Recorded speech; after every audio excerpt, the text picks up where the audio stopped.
Hello, Ski. I'm talking from my WrestleMania mouth.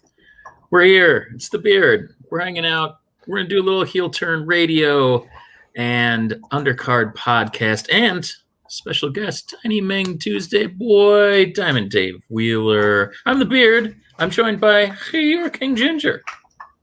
Hi. As mentioned, Diamond Dave Wheeler. Hey, guys. And Nick Kodak, host of the Undercard podcast, and Heather Ski. Nailed it. So, yeah, we're hanging out. We're going to take the first hour here. We're doing a little pre-show. You know, I'm no Byron Saxton, but I'm going to do my best. And as always, the Pat McAfee to my Byron Saxton, your King Ginger, will chip in with his 2 cents. You mean by that I'll be awesome and I'll troll a bunch of people? Because, yeah, I can do that. Nail it. Welcome, Colin B. So, yeah, we're going to go through 2 nights, a little pre-show for Tiny Meng Tuesday tonight. As always, Tiny Meng Tuesdays every Tuesday, 8 p.m. with Diamond Dave, the Minneapolis Madman, Matt Lind of Enhancement Talent Clothing and Gear, as well as Hypno Hustlers Customs. And tonight, their third Meng will be none other than your King Ginger. So, yeah, we're going to roll through. Nick has been generous enough as well on the road to Podcast Mania that the Undercard does every year. This is Podcast Mania, Podmania 3. Podcast Mania 3. Yeah. Yes. I expect to see you roll out in a golf cart ring then, Nick, at some point. Yeah. Run over somebody. Try to kill him. Oh, that's just called a Tuesday. Yeah. So, Dang. yeah, for sure. So we thought we'd run through night 1 and night 2 and see what's what. See what we thought about this. This thing we call WrestleMania. Is nobody else excited? I'm excited. I'm excited. I just feel bad I have no idea what's going on because I don't have cable, so I can't watch anything. They're pretty proficient at giving you all the good bits on Twitter, though, aren't they? Like they give away all that good stuff. The YouTubes is where I go. That's it. So I is will say this. Okay. You know where I'm at when the person I get my WrestleMania reviews from, Mr. Brian Zane, who does it for the product, is now announced he's no longer going to review Raw and SmackDown. Wow. Because he's like, yeah, it's just not good, nor is it fun, so I'm out. That's fair. That's fair. And I'm like, well, what will I do for my wrestling information, Brian Zane? That's a good question. You were my last best hope. Fuck me, Obi-Wan. Yeah. So this is we're just going to go through and kind of count down order.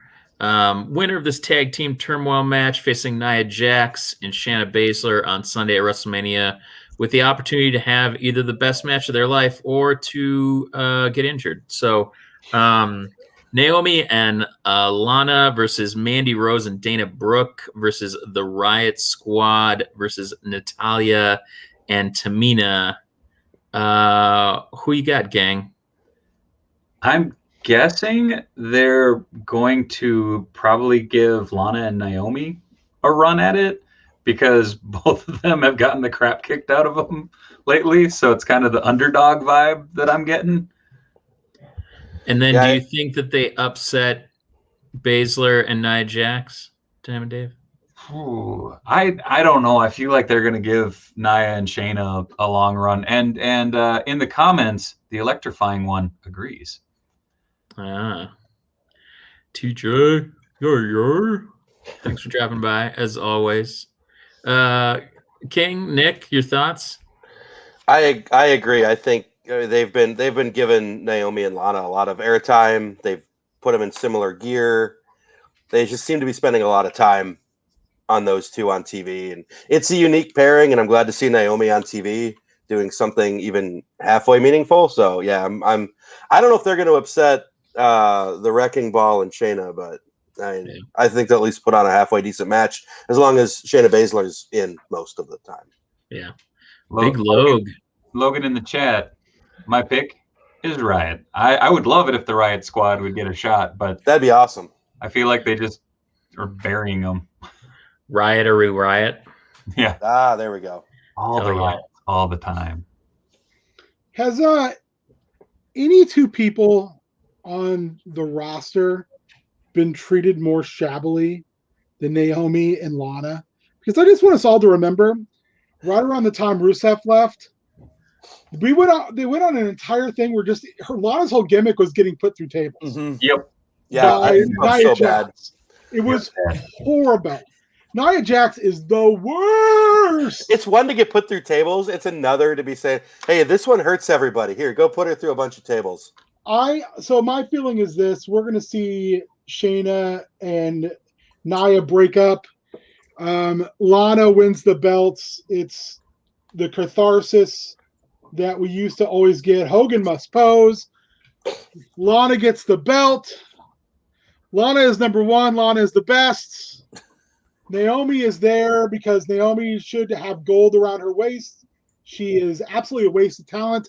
And somehow, some way, Shayna either goes back to NXT or we finally get some type of singles run with her.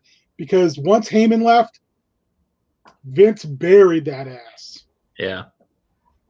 And no idea what to do. Next up, we scroll. Yes. They Fight Forever is Kevin Owens versus Sami Zayn. I'm very excited for this match. This one is one of my this is my sleeper for match of the weekend. I don't know if it's even a sleeper. I don't know if you can call it a sleeper. I was going to say, I don't think it would be a sleeper. I mean, this is legit one of those matches that has proven time and time again. This is one of the literal Fight Forever where it's I don't care how many times. And you put them on the biggest stage, and if you give them enough time to tell that story, you're going to have something that we're going to talk about months and months from now, potentially. So here's my question. Is this the most throwaway of all of their matches thus far, though? Oh, yeah. I don't even like... This match wasn't even on my radar a month ago. It didn't exist a month ago. Yeah, you're right. I think it is, but it's just, I mean, I think as fans, we trust these two. Yeah. Wholeheartedly that when they're going to be in there, it's going to be magic. And if it's on WrestleMania, they know that the eyes are watching them. It's the first show with fans, first night. I think that, this is one that would have been, I think, a lot more enjoyable with a big build, but it's one of the few that really didn't even need it because you put it on paper, you put the two out there and it's like, oh, shit. Yeah, let's go.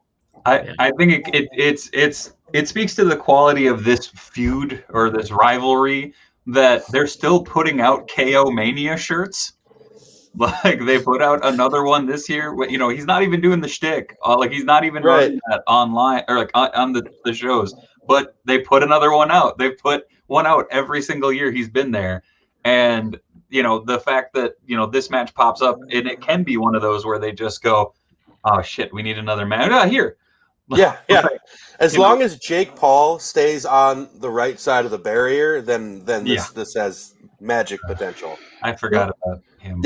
Sorry about that. Yeah. So this is the absolute epitome of the WWE machine being the laziest booking outside of main events that it's ever been. I know people are saying, this is storied rivalry.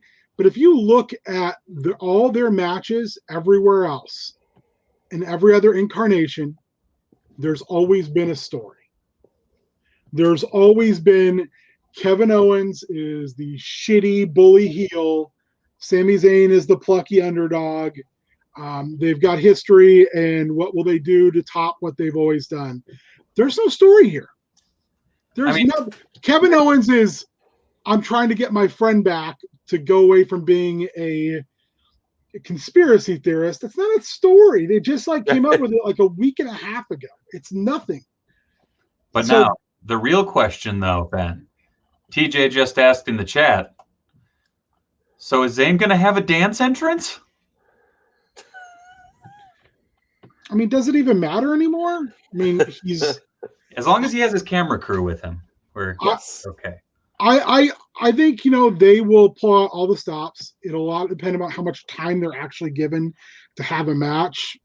But again, to me, it's just like one of you just said a moment ago. It's like they needed another match and they needed something to get the internet fans excited. So they're giving us this. I feel like they're in the good hand category. They're in the well, we need more matches. How who can we throw in? It's like a lot of macho matches, like where it's just like, oh, here, no, these guys can go. Like, yeah, throw them into a feud real quick, at least with a week build, and there we go. It's an easy match. But it's WrestleMania. Fire. But it's WrestleMania. You had months. Months to do something, and you didn't do shit. Well, I kept hearing the reports of them. Vince ripping up the scripts, shredding all the matchups they had planned, and like, how do you build when the guy's constantly rewriting everything every damn day? But if he doesn't care enough to build something, why should I care? Right. Oh, absolutely. That's a very valid question. But then they give us this, and it's like it's hard not to care because we know what these guys can do. My question is, does Kevin jump off the ship or not, like he promised? Ooh. He will. I hope so. One of them will. Now, going off of the predictions category, who does everybody have? Owens. Yeah. Beard? Yeah. Here's my question, though. Do you think... You just had a question. You only have one question. We're not going to finish. You know what? You're going to change the answers. That's right. No, but do you think this is going to be the thing that knocks Zayn out of the conspiracy theorist gimmick? Like he takes a hard bump and it knocks some sense in. If that's how they do it, then like I quit. If anybody was capable of storytelling, that might be a thing to do, but I don't think they have any plan. Yeah. I don't think they're thinking to Monday. That's fair. Moving on.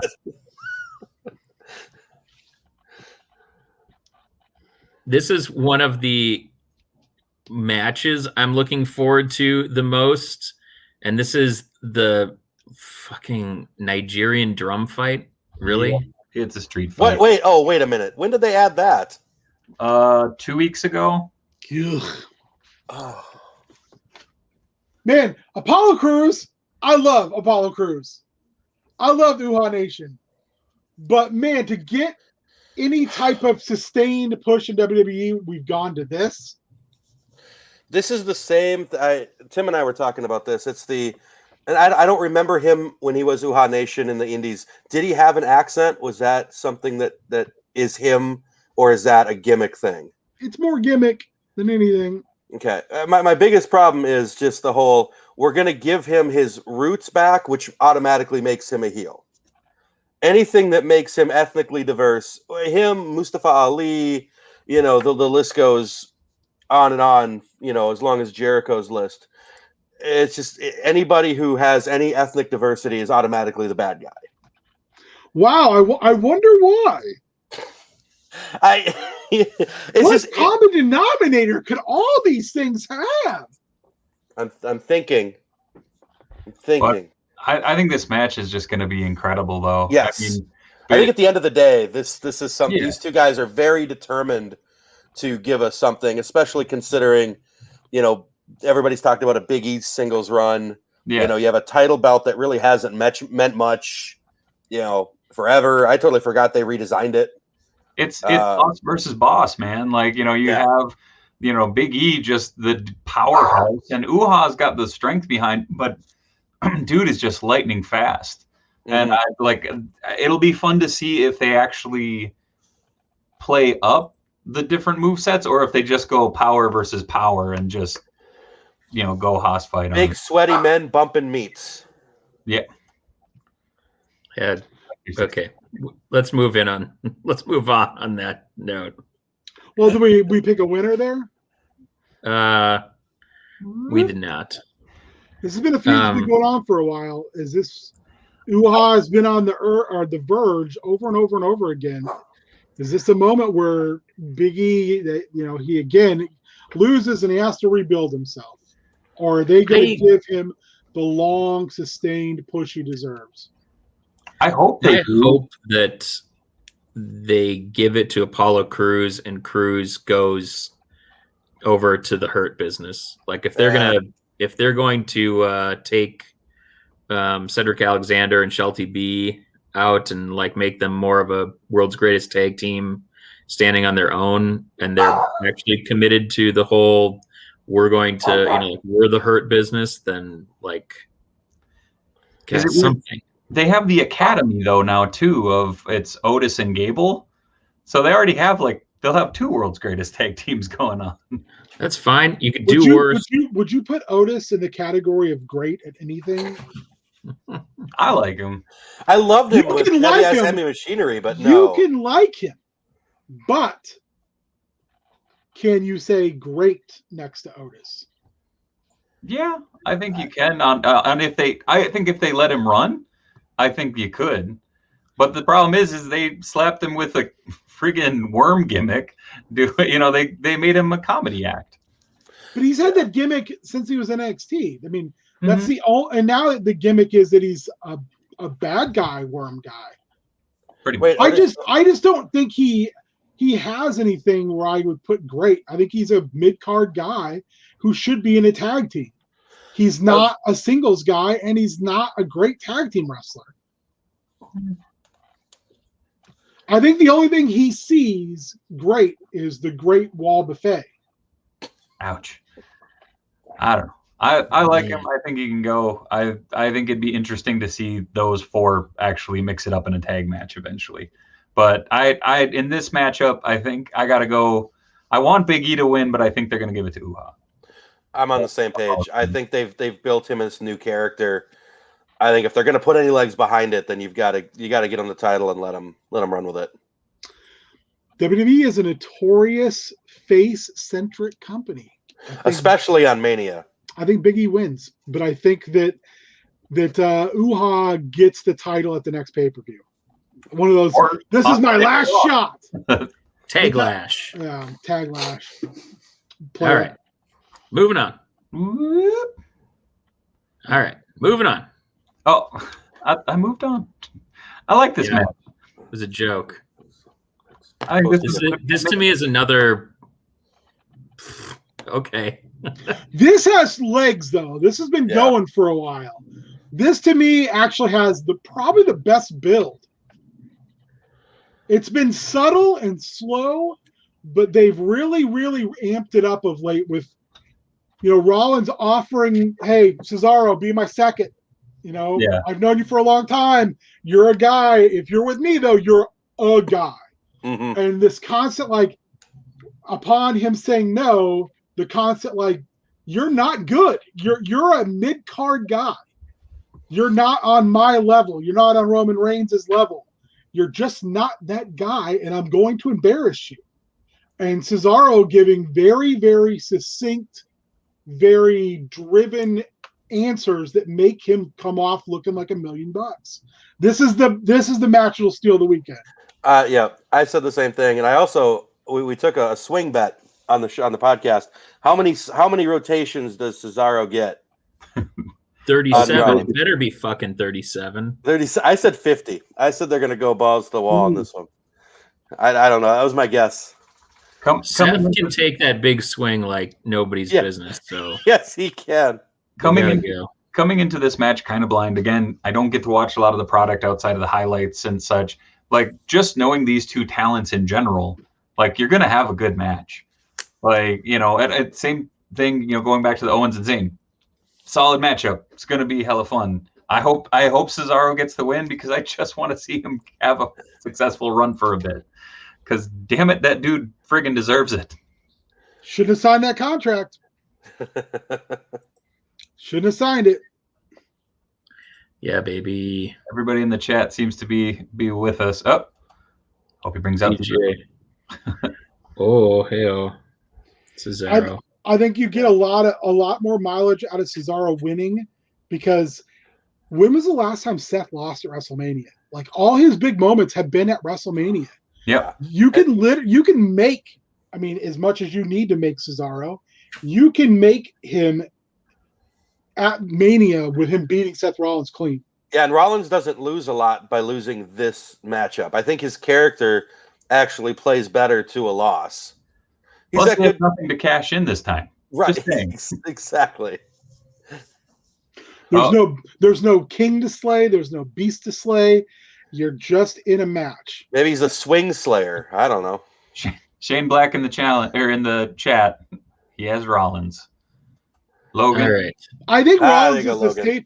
I think Rollins is the safest bet, but I'm a sucker for Cesaro, and as much as I'm pissed he re-signed because I think it's not the best career move for him because WWE shows that they basically treat him like an abusive spouse, that this is his one chance to have a big WrestleMania moment. Not an Andre the Giant Battle Royal moment, but an actual fucking moment with a guy who is treated like legitimately probably the number one heel, at least 1A or 1B to Roman now, since Roman is the guy. Did you guys see that the Andre Memorial Battle Royal got moved to SmackDown? It's not even on either night now. Yes. Yeah, and they're not having the women's Nope. battle royal. Yeah. At all? The women's battle royals nixed completely? Yep. We talked about that earlier. Basically, they're using SmackDown as like the pre-show. Yeah. Anything that would have been on the pre-show is SmackDown. And from what I've read, it's the understanding Three is nights. It's 3 nights of WrestleMania, three nights. basically. 3 nights. Pre-show started 20 minutes ago. Yeah. But they wanted that first entrance song, that first entrance at Mania to be a big one. So they didn't want it to be a battle royal entrance or something like that. They wanted that very first entrance in front of that live crowd. But nobody's watching. I mean, the pre-show, like, they always do the pre-show, and the first pop, like, not everybody's even in the building. Right. Yeah. I'm not saying it's a good idea. I'm just saying I know. that seems to be the understanding. But I mean, hey, you got SmackDown on Friday, and you might as well use it for something, I guess. It's better than watching King Corbin run around the ring again. Fuck. Oh, no, Nostradamus in the chat room. Shane Black laying it all out. Baby faces wins. Across the board. No doubt. So Tune into 102.5 The Shane for all the hot takes. All them hot takes. Hashtag tan your butthole. Okay, next. What? I need to know the story behind that at some point. That's a Showtime. That's a Showtime, or formerly Showtime. It's a higher ground Higher thing. ground thing? I'll have to talk to Josh. There we go. Poopy doorstep. Shane Black. Oh, there he is. He's here. Yeah, baby. This is my jam right here. This is who's more likely to sell you your weed. And I'm not gonna lie to you. It might be Sheamus with that Sheamus facial is hair. sell it. Riddle You've doesn't got have to any be left. high to keep that facial hair for this long. Hey, it's a painful thing, lobster head. Jesus. Those some wild chops. So I heard a rumor that Sheamus is gonna be in old Sheamus regalia. Yeah, he sent a couple pictures on social media of him bringing the mohawk back for Mania. So that's kind of cool. This is a match that's got, I don't know if sleeper potential is the right word because we're talking Mania in general, but this one's got some legs, I think. They're going to beat the crap out of each other, and it's going to be fantastic. It's going to be glorious. I said it before about kind of has anybody had a little bit of a renaissance as solid as Sheamus has of late? He's just been in killer matches, just bringing the heat every time, just completely slobber knocker matches with everybody, and not just giving it like he used to. He's been willing to take it too. There's a slow-mo of a brogue kick where Sheamus, not brogue kick, of a Claymore where Sheamus's face looks like it was in the second row inside of someone's feed in their house because he got the shit knocked out of him. I think Sheamus has just kind of found that role and he's really good at it. And Matt Riddle to fumble his lines and actually finish the promo. Man, that was the most Sid-like thing I've seen in a long time. So the rumor is that was a planned bit, but I don't know if I buy that. I do not buy it. It was pre-taped. It was pre-taped, but I'm just guessing Vince thought it was funny as hell and decided to keep it in. That's some good shit. That's hilarious. Shit. He likes the weed. Poopy Doorstep in the comments is going to hate me for doing this again, but I'm sorry, Nick. My message is covering the correct wheel. No, that's actually on purpose. sorry. There it is. Message. Cheers. Look at the Cheers difference to between Chris. his picture and mine. Like he's got that gorgeous lighting and that Zoolander look, and yeah, I can't compete with. Look at that. Look at that sexy Zoolander look. I can't compete with that. I haven't shaved in 2 weeks. That's Adrian. That's some Adrian Saint shit right there. You know what I'm saying, boys? I miss him. Yeah. All right, moving on. Who do we got for the who we got? I'm going to take Riddle. I don't think they take that title. I think Vince is highly amused by the stoner gimmick. I don't think they're going to take it off him yet. I agree. Yeah, I'm with you. He has a fucking belt. I didn't even pay attention to that. Okay, it is a title match, right? He couldn't beat Bobby Lashley. He couldn't beat Bobby Lashley for. Oh yeah. Oh, I assumed that they were just going to hot shot it around, and that wasn't permanent. But I guess I'm a big proponent. It's a shameful thing, Lobsterhead. I'm going. Sheamus. Big Log in the chat goes Sheamus as well. Oh yeah, Big Log. Moving up. All right, moving up. Yep. Keep going. Yeah, keep going past all these. Let's do a couple quick hits. Braun Strowman versus Shane McMahon. Shane dies when he jumps off a cage. Why? Why is this a fucking thing? Okay. These hands, King. These hands. If you haven't seen the build of this is one of the worst builds. The gimmick with the report card. That's so bad. Let's just move on. Yeah, you know what? We glad hand the WWE a lot. Fuck that match. It's been on and off more times. It's been on or off more times than Big Show's been face and heel in the early 2000s. The only question is, what does Shane jump off of, and does he actually break something this time? He will break himself. Does he jump off of Braun? That's the tallest thing in the match. On himself, he will break him. Matt Riddle would have to give me so much fucking weed for me to watch that match. Is that night 1 or night 2? Is that on Saturday or Sunday? Well, that is April 10th and 11th. They don't specify. It's going to go all night. Specified yet. But I've seen drunk parking lot fights that I was more interested in. On some of them, night 1. Yeah. Yeah, that's what I was at. And other ones, they're just like, meh. Yeah, we'll figure it out when we get there. Whatever Vince feels like when he wakes up. It's like the Hall of Fame. That's some good shit. Miz and Morrison versus Bad Bunny and Damian Priest. I'm looking forward to this one a little bit. It's going to be a fun match. I mean, Miz and John Morrison, they know how to work their way through a match and make guys look good. Bad Bunny's been training at the PC for months and months, and he's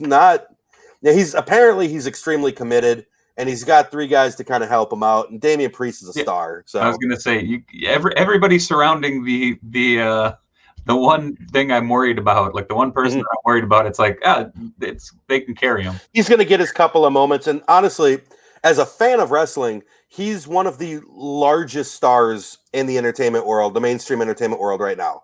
You know, he is like literally one of the biggest guys that they could possibly have gotten. And to get not only that name, but to have him as dedicated as he is, you know, he's there every week on Monday. He's busting his butt. I can't be too mad at it.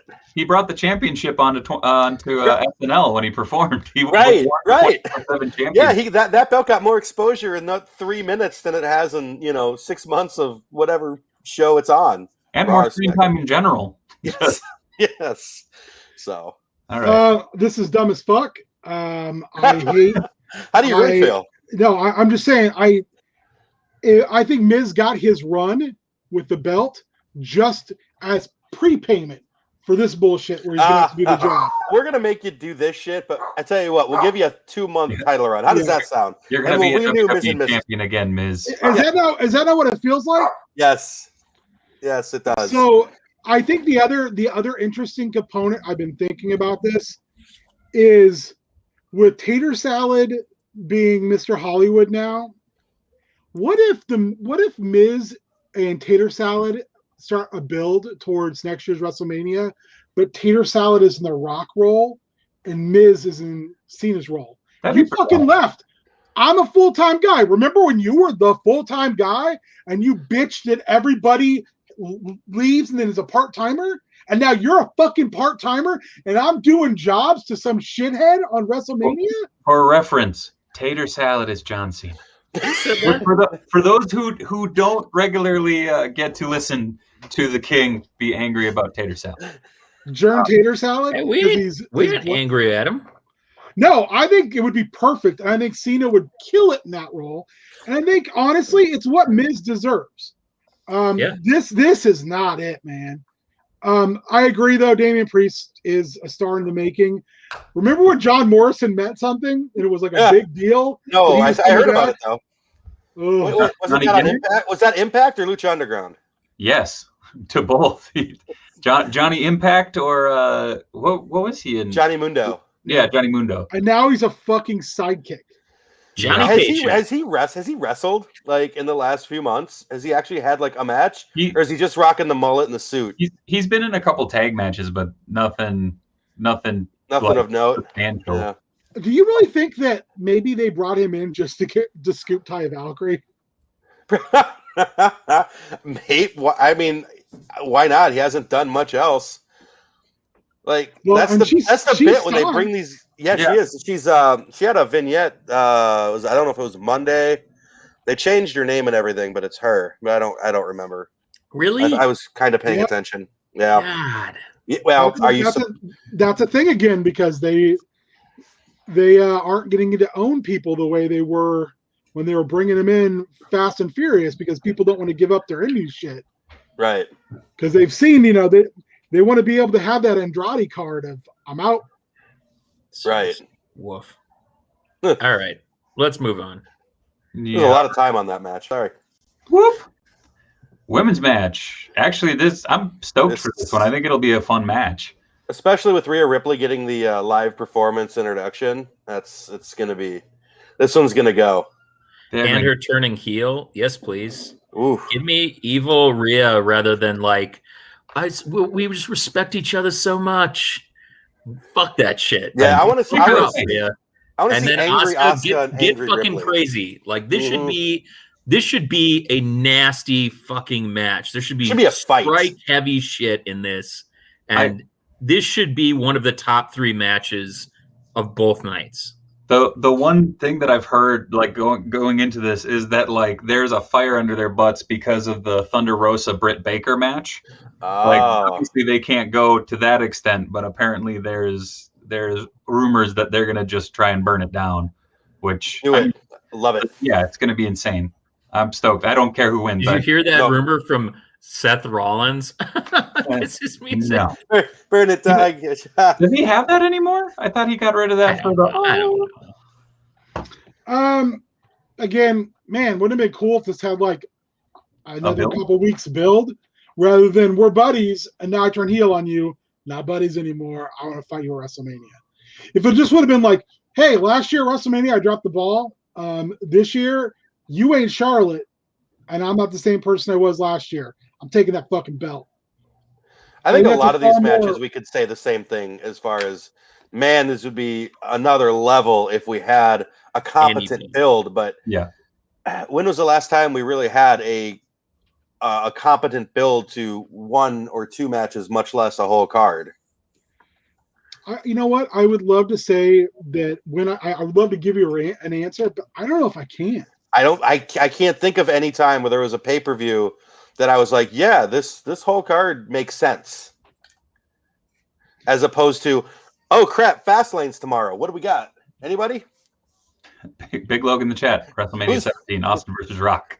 Oh, one match. That's one match though. I mean, it was the match, and it like makes me happy to think about. But that was probably the premier build, and it wasn't even that long of a build because The Rock took it at No Way Out from Angle anyway. So you had about a month and a half, and that was it. But they had competent people doing competent things. That had been building for like 2 years. Since 15, yeah. Yeah.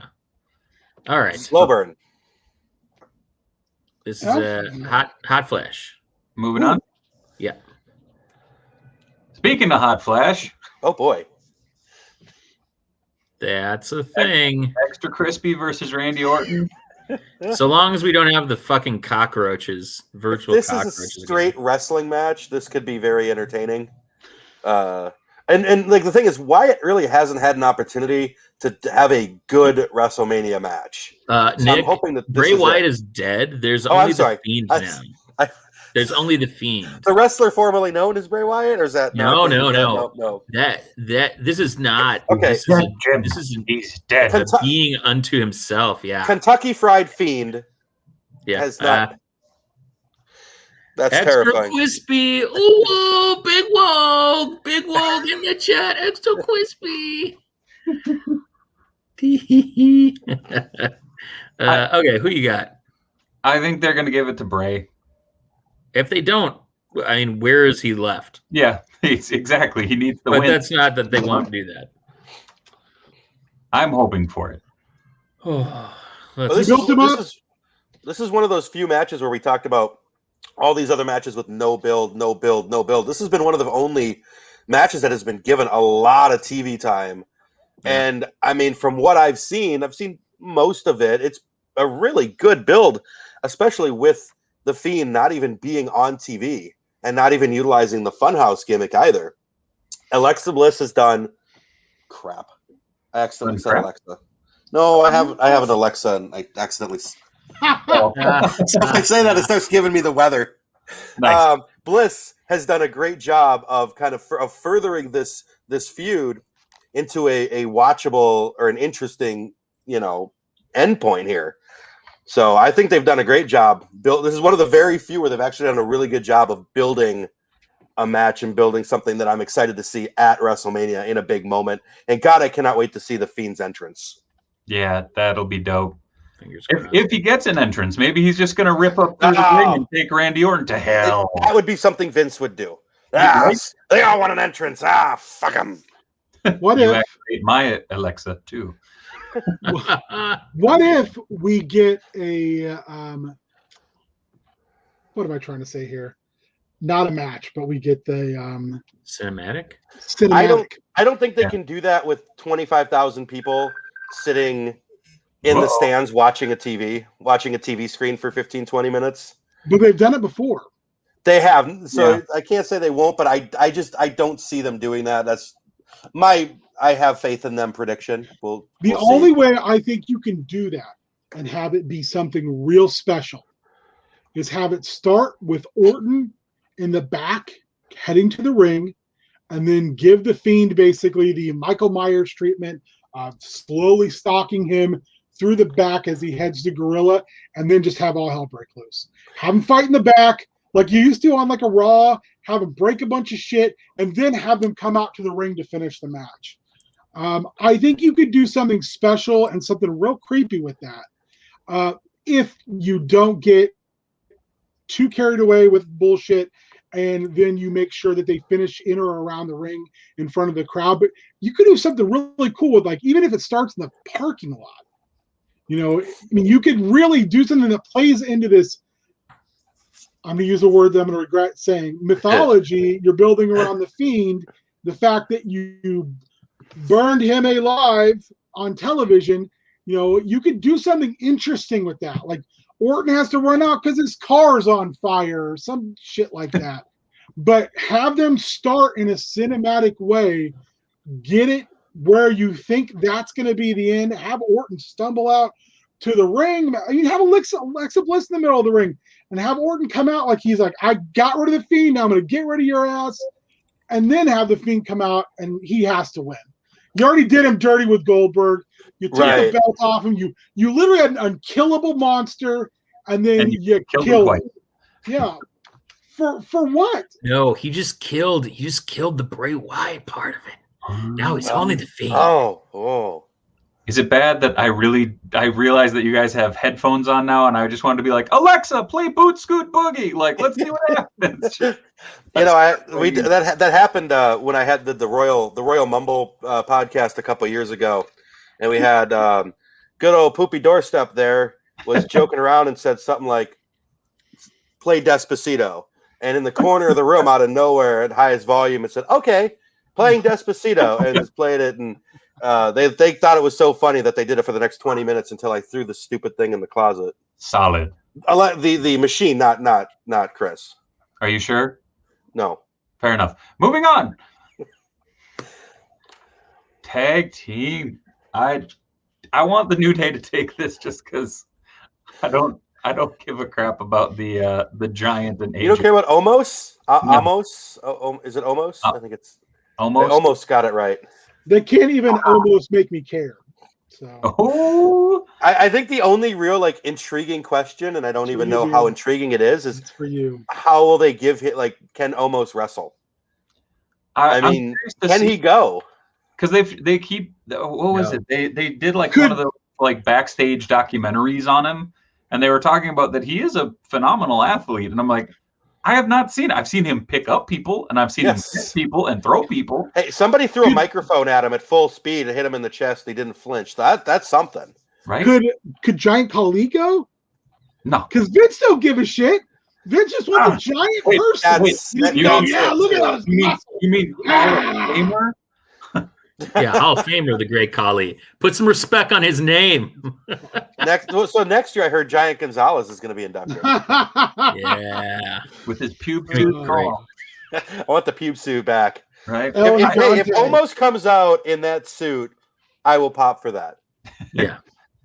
I'm very curious to see if we actually get a match out of him, or if we just get the greatest hits, big punch, throw, the 5 moves of doom and stinky leg drop to finish the day. And then he gets the pin too. So. Oh my god, man!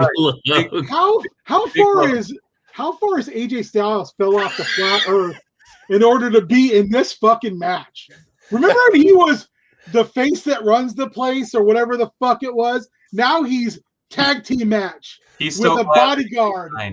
He was trying to get that match with Triple H. He kept pushing for that, and if Omos comes out with if he comes out with and he rips it off and just has like the turtleneck dickie on, yes. Okay, see, there are ways you can salvage this. You just got to think outside the box. There's ways you can salvage it for us. Yes. But there's not a way to salvage this. And can I just say, I have never seen AJ Styles actually look like he does in this picture.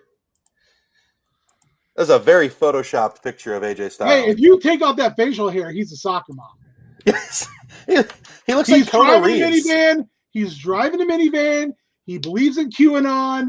Second best minivan driver. Private school, yeah. Second best driver behind Sue. Yeah. I need to speak with your manager. Yes. He looks at the lady behind you in Starbucks. Unhappy. AJ Karen. All right. Let's move on. What do you got then? New Day. My heart says New Day. My head says turtleneck. Exactly. Yeah. I'm with you, Nick. My heart says New Day. My head says fuck you, Nick. Okay. Wow. I'm so psyched for this fucking match. About time. Now, what are the odds that this main event's the first night? I think it should. I mean, obviously, I think we all think it should. What they're doing. Right. Okay, the that's all I soccer wanted mom to know. that flat Earth's gravity forgot. Big Log. Big Log coming with the big hits today, man. Good job. Yeah. Dude, you should see him on Thursday night. Ow! I've missed the last few Thursday nights. Big Log got that comedy. Good. Bianca Belair winning at the end of night one would just be the best. That would be such a good pop. But man, you take that belt off Sasha this quick. Yeah, I don't think it hurts her that bad. I think she's got enough. She's got enough behind her that Bianca needs this. I mean, her character is about to go to that next level. You know, that Sasha Banks, Charlotte Flair, Becky Lynch level. And this is that's gonna, to me, it's gonna solidify her as the top of the top. Is Sasha the only 4 of the 4 horsewomen booked? I just realized Bayley's doesn't match, Charlotte doesn't have a match, but with this though, you could do I don't really know where Sasha falls, or even I don't know where either one of them fall on the face heel spectrum, because WWE doesn't know what that is. But you could do a damn good double turn right here. You could have Bianca walking. I mean, this could be Bret Austin. You could have Sasha just not want to, get the bank statement on, and she won't tap. Yeah. And she ends up passing out. I think you could do even more in that situation for Bianca, that I never tapped. You didn't beat me. They stopped the match. Than you could ever do, even with a win. I think Yeah, that loss. Bianca's a that pretty way- over face right now, I believe. I mean, Yeah. she's got Well, a lot of steam behind her. That would But make if all you have that much- Sasha come in as like everything's cool, it's the handshake, and it just slowly degrades throughout the match to the point where she gets Bret Hart desperate. You could have a serious. This could be the big feud for years if they do it right. If they do it right. That's the trick. I'm going to pull my favorite WWE thing and say, quick, let's move on to the next match before the something changes. What a maneuver! Run the credits. Daniel Bryan, go. Oh, is Daniel Bryan going to be inserted into that match? Oh, He's you gonna mean Bianca, Sasha, and Daniel? Oh yeah. He's gonna be in all the Sweet. matches. Oh, I'm in. Any championship that is for a singles title, he's getting tossed in. Oh, And man. I'd be okay with that. I'm not gonna lie. Lashley versus Drew? Drew's got a win here because they want to give him that pop he didn't get last year. Yeah. I I think he deserves it. I think Bobby Lashley and MVP need the Hurt Business to complete. They need everything to fall apart, and they need to rebuild it and bring in a couple new stars and build a SummerSlam and into Survivor Series. And I think that if we booked it, Survivor Series this year would be a new Hurt Business against Sheamus and Drew McIntyre and Finn Balor and all the Knights of the goddamn Round Table. Are you from the UK? You come be on our team. Oh, are you black? Go be part of the Hurt Business. I'm keeping the realistic WWE bullshit, but I would love to also see that. Please. Can William Regal be the manager of the Knights of the Round Table? Because that'd be badass. Yeah, only if Tajiri is one of them. Yeah. Give me Tajiri. Tajiri, get the fuck out. Well, we didn't even get to finish that one. Well, I thought you said we were moving on. No, I would know. I don't want to move on from this. I want this all day. Nick, I don't like it when mommy and daddy fight.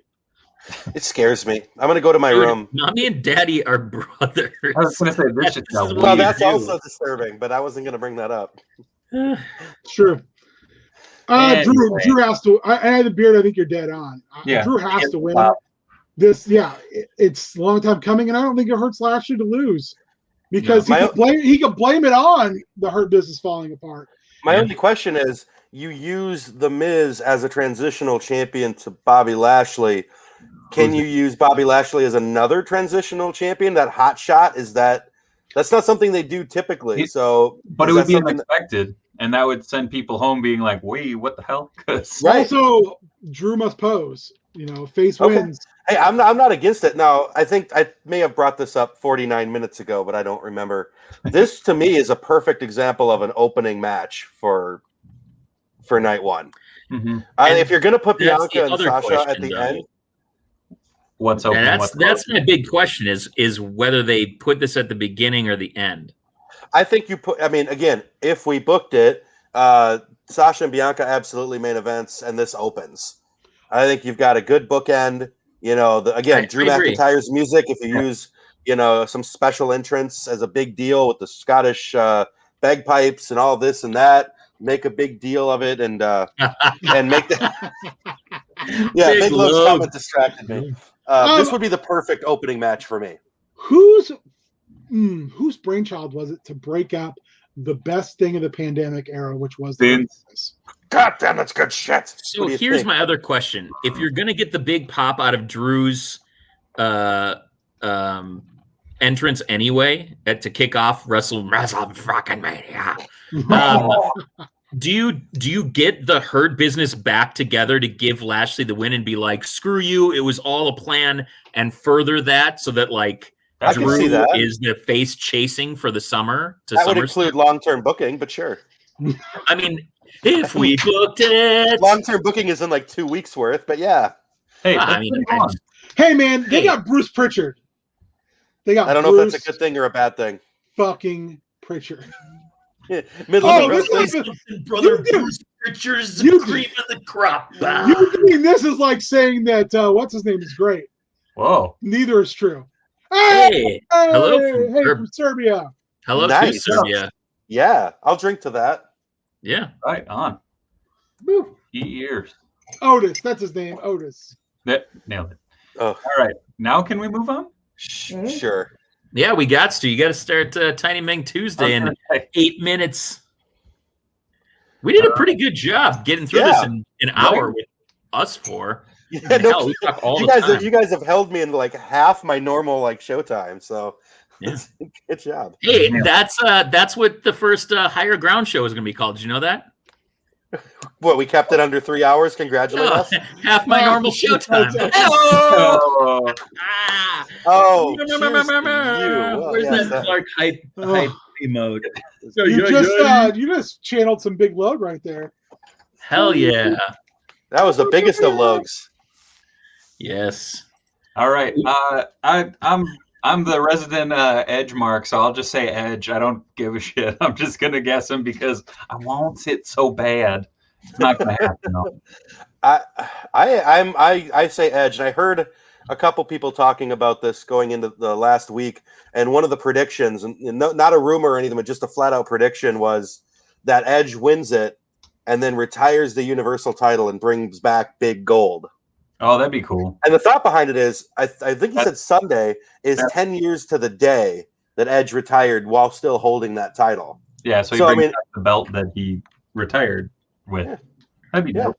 I mean, come on, Universal title means nothing. It's big, it's blue. It's less than it used to be red. Means jack shit. The Big Gold has so much. No, it didn't used to be red. The red one is still red. It's just on the other brand, right? Yep. Oh, it's just in retirement until Roman goes over to the Raw. I thought both of the title belts were like the same belt, and one was red and one was blue. No, WWE title belt is black leather, and then the Universal title, which was on Raw at the time, was red when like Owens and Finn Balor had it, and then it switched over to blue. I think when Bray had it. Okay, the back of it had red on the back of the Big Gold belt. Interesting.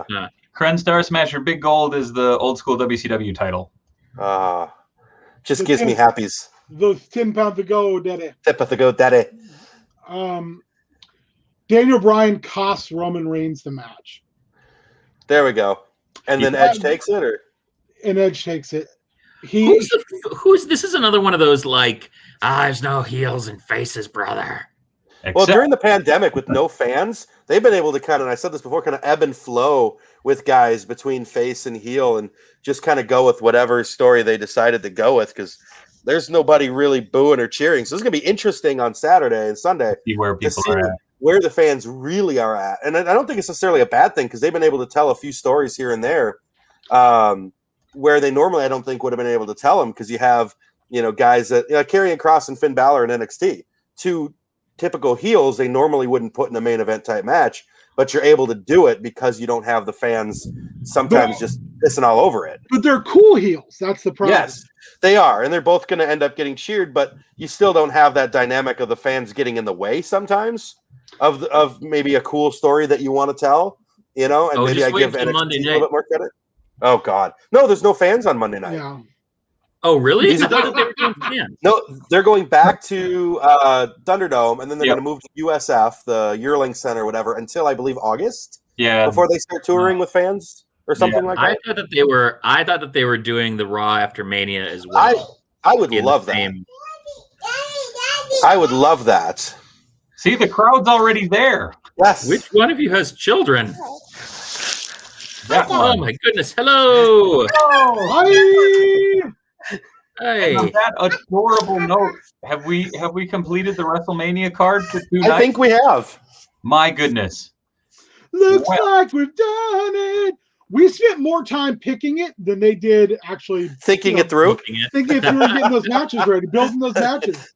Darn right. On that note, stay tuned. We're about to throw on the intro to Tiny Meng Tuesdays. Nick, thanks so much for coming on. Man. Thank you guys for having me. Thank you. Absolutely. Nick, good seeing you, man. Yeah, this has been on the road to Podcast Mania, Podmania 3. Kren, Big Log, TJ, 102.5 The Shane, Chris, our international guest, all the Hell way yeah. from Serbia. Europe. From Serbia. Serbia. Yeah.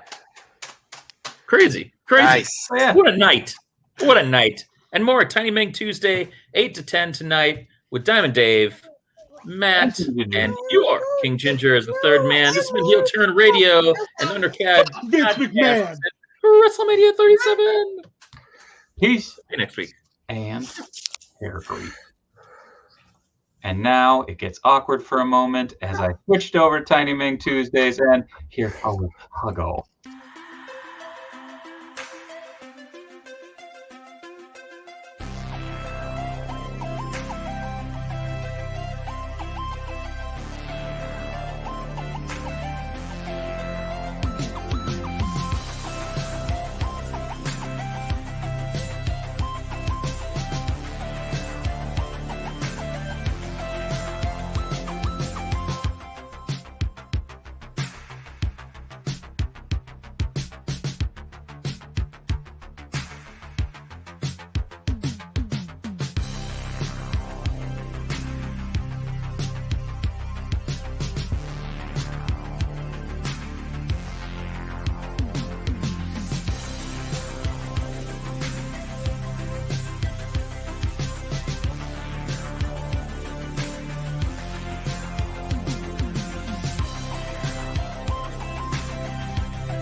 It's still Tuesday, and you know what that means.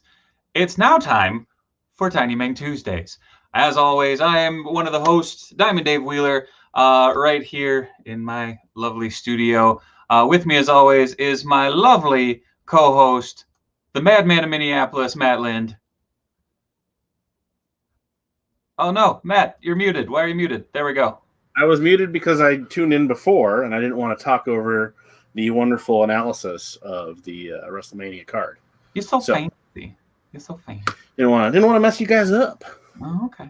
And joining us back for the first time in a while, returning as the third man, your King Ginger. What up, King? Hi. Hey. Hey, Tuck. How's it going, man? Welcome to Tiny Meng Tuesdays. Tuck joining us once again. Whoa. We're rotating everybody back to our normal spots. There we go. So for those of you who are still around, we went live an hour earlier to run down, sometimes more so than others, the WrestleMania card for the 2 nights coming up. So we just wrapped that up. We had a 5-minute interlude, and we're back live. So yeah, thank you so much for sticking around. And if you didn't, well, that sucks. But hopefully, y'all are gonna have some fun tonight. We're gonna have some fun tonight. Let's Everybody Wang Chung tonight. Yeah, fair enough. Let's start with you, King, because you're already knee deep in it. What are you working on, man? I'm trying to knock out this Motu Origins version of one of my other favorite Space Mutants, Optic. Okay. Ooh, yes. So I have the head and torso. Right on. Dun, dun, dun. Nice. Well, I'm working on the lower body and the arms. I'm going to have to hit it with a matte finish, though, because the metallic I used is way too bright. So I'm using Mani-Face arms, Mani-Face lower torso, or not lower body. And then, I don't know, I'm using like I think a Braun Strowman torso. And then the armor and head are from a Motu Classics figure that I got that stuff off eBay faux cheap. Very cool, very cool. Matthew, what you working on? Well, I think I'm gonna try and finally. I think I'm giving up on the collar, and just gonna finish this chance up. Gonna keep working on the Spitfire. I started last week. Very nice. And then I don't know. I got some other things on my table here. Danny and I went for a walk and found a piece of fodder in the street that I might work on tonight, and we'll see. Dave will probably guess what this will become. Oh, but I won't reveal it yet for anybody else. So, is it going to be the nanny? Well, yes. Yes. I wasn't going to ruin it, but yes. Do you have an orphan maker already made? No. And it's sad to me. I was actually discussing this via chat or text chain with a friend of mine recently, that while I am glad that Nanny and Orphan Maker are back in the comics, and interesting, I am sad, though not necessarily, I guess, for the artist, because, ooh boy, but I am sad that they went back to Orphan Maker's original, or something closer to his original design, rather than his, I think it was Bacalo redesigned him. Was it? For Generation X. Because there was that awesome Toy Biz Orphan Maker figure. Yeah.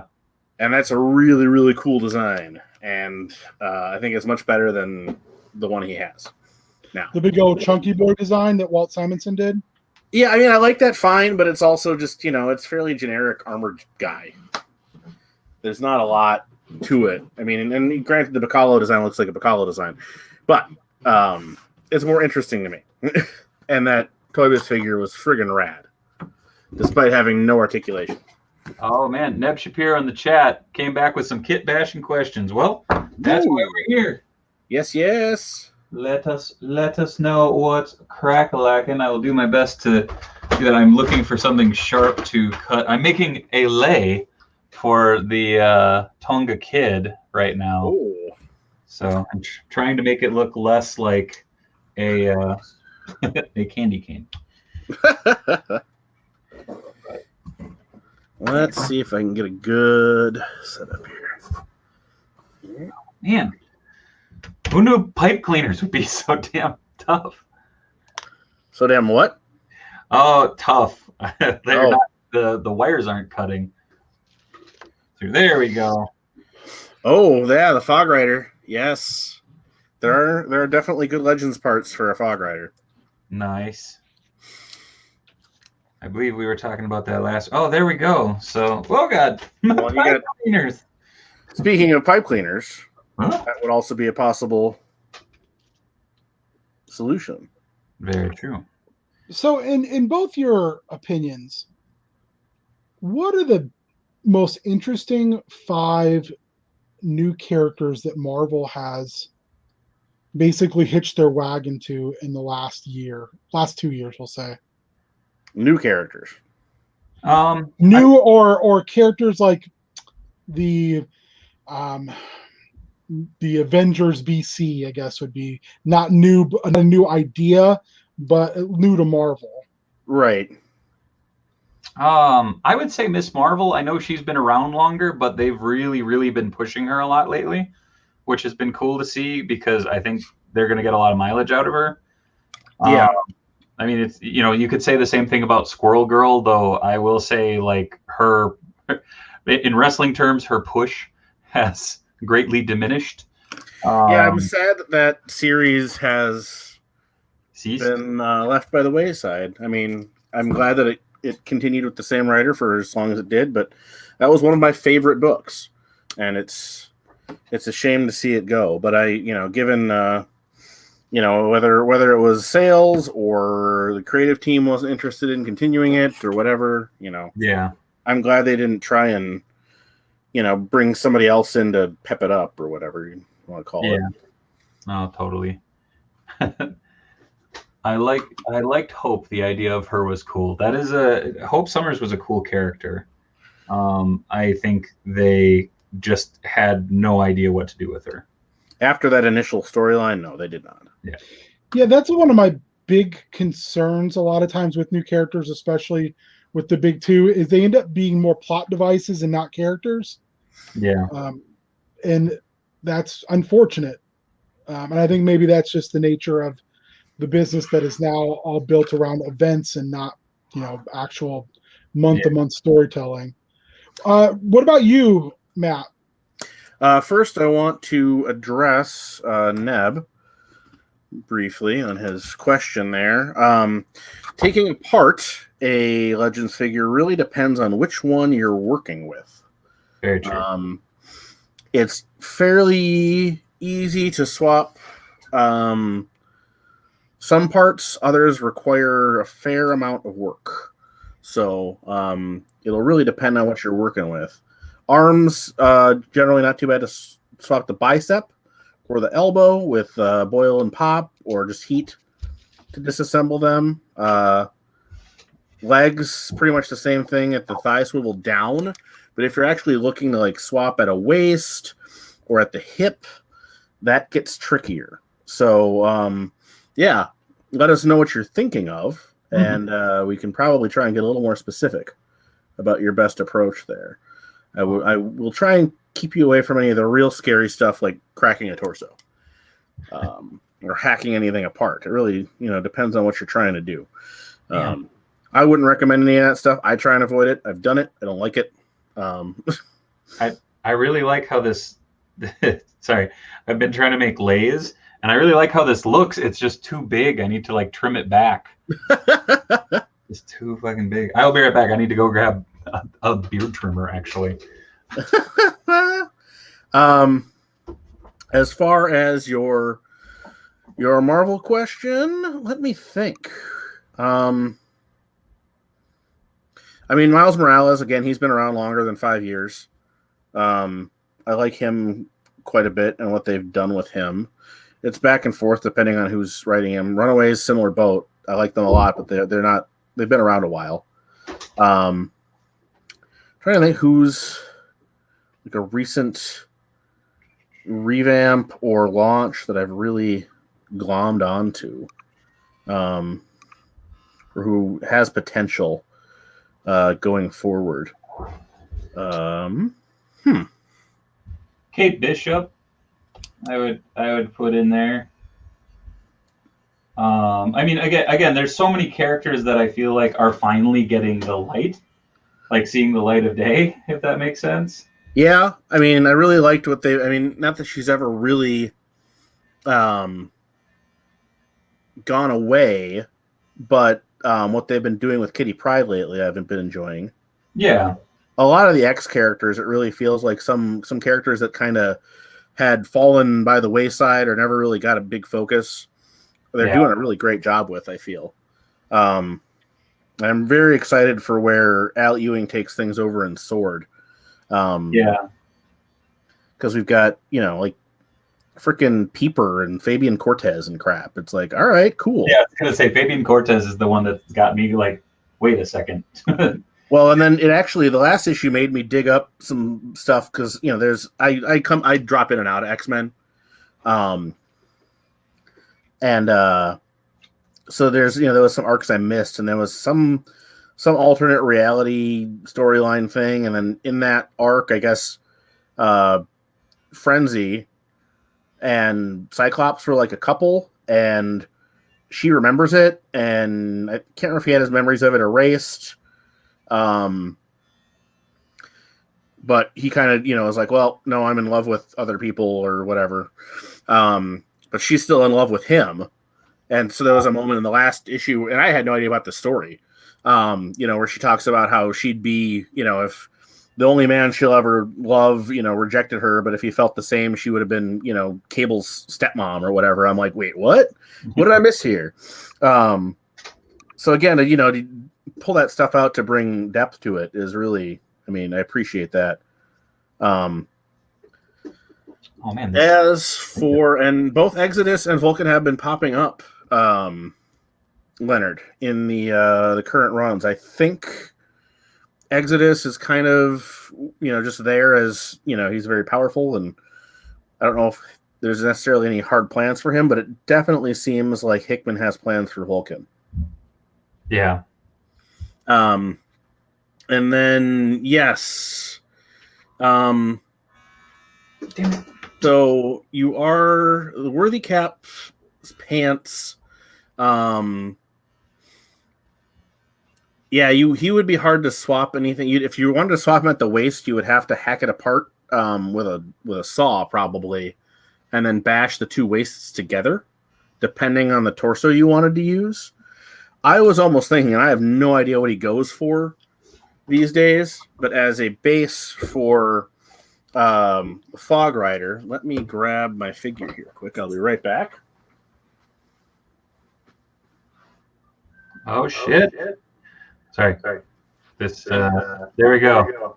A beard trimmer did the trick. You got an echo, David. That's very strange.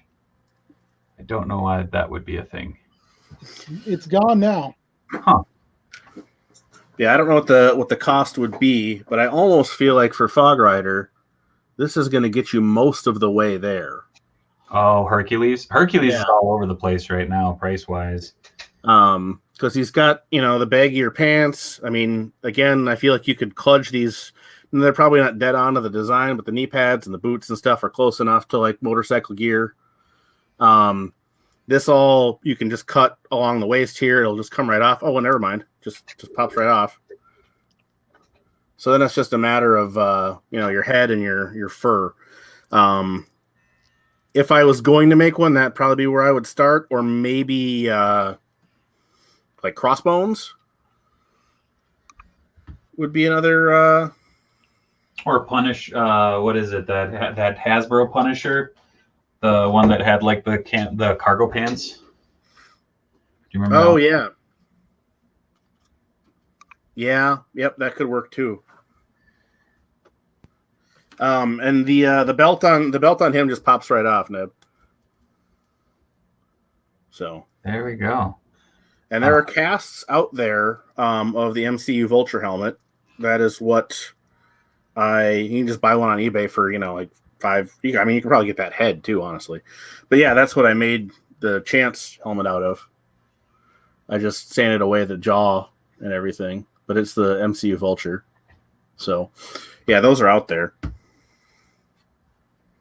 Right on. There we go. Properly scaled. Why am I echoing? That's so weird. There we go. A lay helmet, or not helmet. Headband. And then Ben, I guess I'd probably be easier for me to give you a list of characters that I wish they would do something with. Well, yeah, give me some of those. That was my next question. Now I'm echoing. Does someone have their stream on? No. Let's see here. I've got it on but muted. Yeah, that would be it. Sure.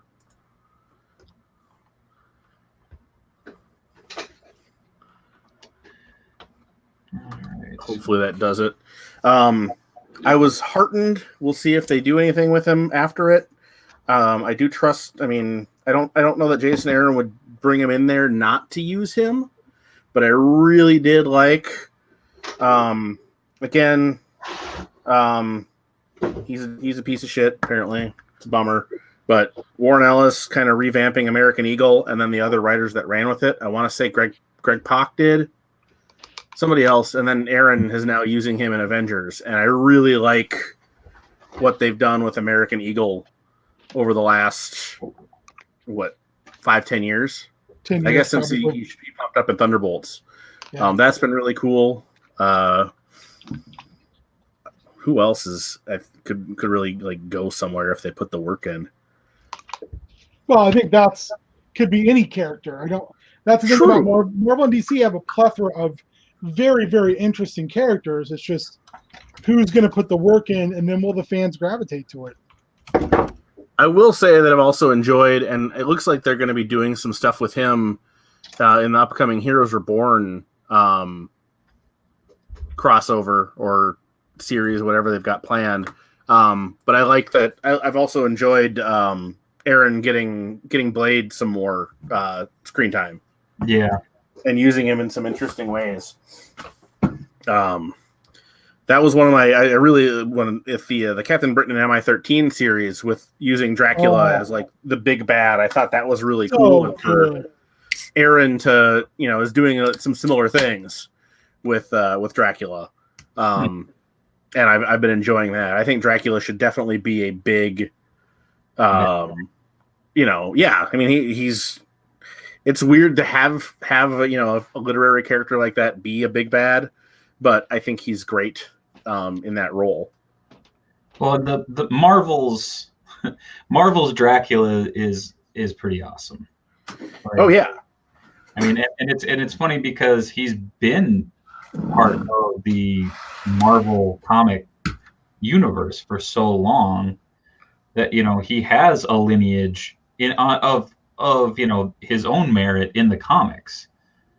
Well, and that the Wolfman Colon Tomb of Dracula run is amazing. Oh, dude, yeah, incredible, hands down. I had those essentials, and they're so wonderful. Well, and it looks great in black and white too. Yeah, it's one of those comics that feels like it always should be black and white. He's a character that there's a gravitas to black and white that I think, especially Marvel's 70s horror, it falls into it so well. I got a complete Marvel's Frankenstein, and the Mike Plug or the Plug stuff in there, because I can't remember if is it Mike Plug? I think so. That sounds right. I can never remember his first name. The Plug stuff in there is that's Mike. Mike Plug is so disturbingly beautiful. I mean, it's some Bernie Wrightson level amazing. There's just such a wonderful heaviness to it, and just this feeling of dread in every panel.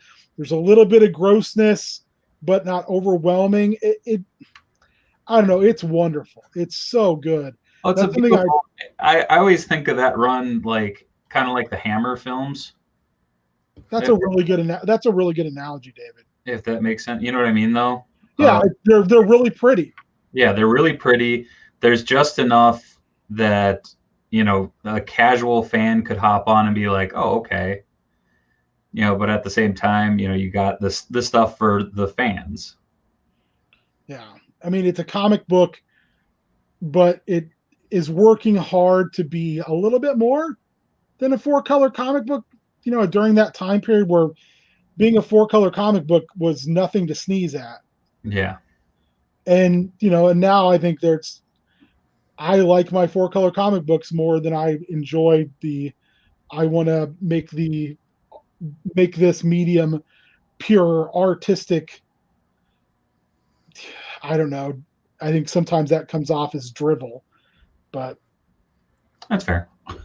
I mean, but there's something to be said. It just, you know, just fun. Just make fun, or at least, you know, the medium's the medium, and you can make high art with it. You can make low art with it.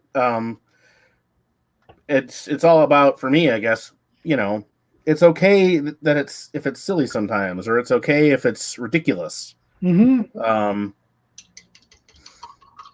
Just you know, enjoy the ride, I guess. And I always think, you know, I talk about, you know, Busiek a lot, but I do think about his forward or some interview he did about Astro City, where he's like, all right, everybody's been deconstructing stuff for a while, you know. What's the point of deconstructing it if you don't, you know, take what you learn by taking it apart and then put it back together, see how it runs?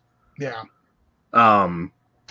And they you know, that always, you know, spoken to me. It's like, well, yeah, I mean, okay, cool. You've deconstructed it. You figured out, you know, broken it down and pointed out all the ridiculous stuff and the tropes, or the stuff that you know, you kind of, the suspension of disbelief type stuff. But that's half the fun. Yeah. I look at it as, so there was and I don't know if either one of you have watched this. I don't know how big you're into this type of stuff. There was a musical sociologist who did a documentary called Headbanger or Metal Headbanger's Journey or something like that. VH1 showed it, but it went so well he got a series, and he would do, like, I think there's 11 episodes, hour-long episodes, and each episode he would go through like the genealogy tree of metal and where it kind of drifted off into different subcategories and why. Of which there are a lot. Yeah. So when he gets to like genres he doesn't care for, because I believe he's from Canada, so he's pretty down on like American hair metal and stuff like that. Which, hey, so am I.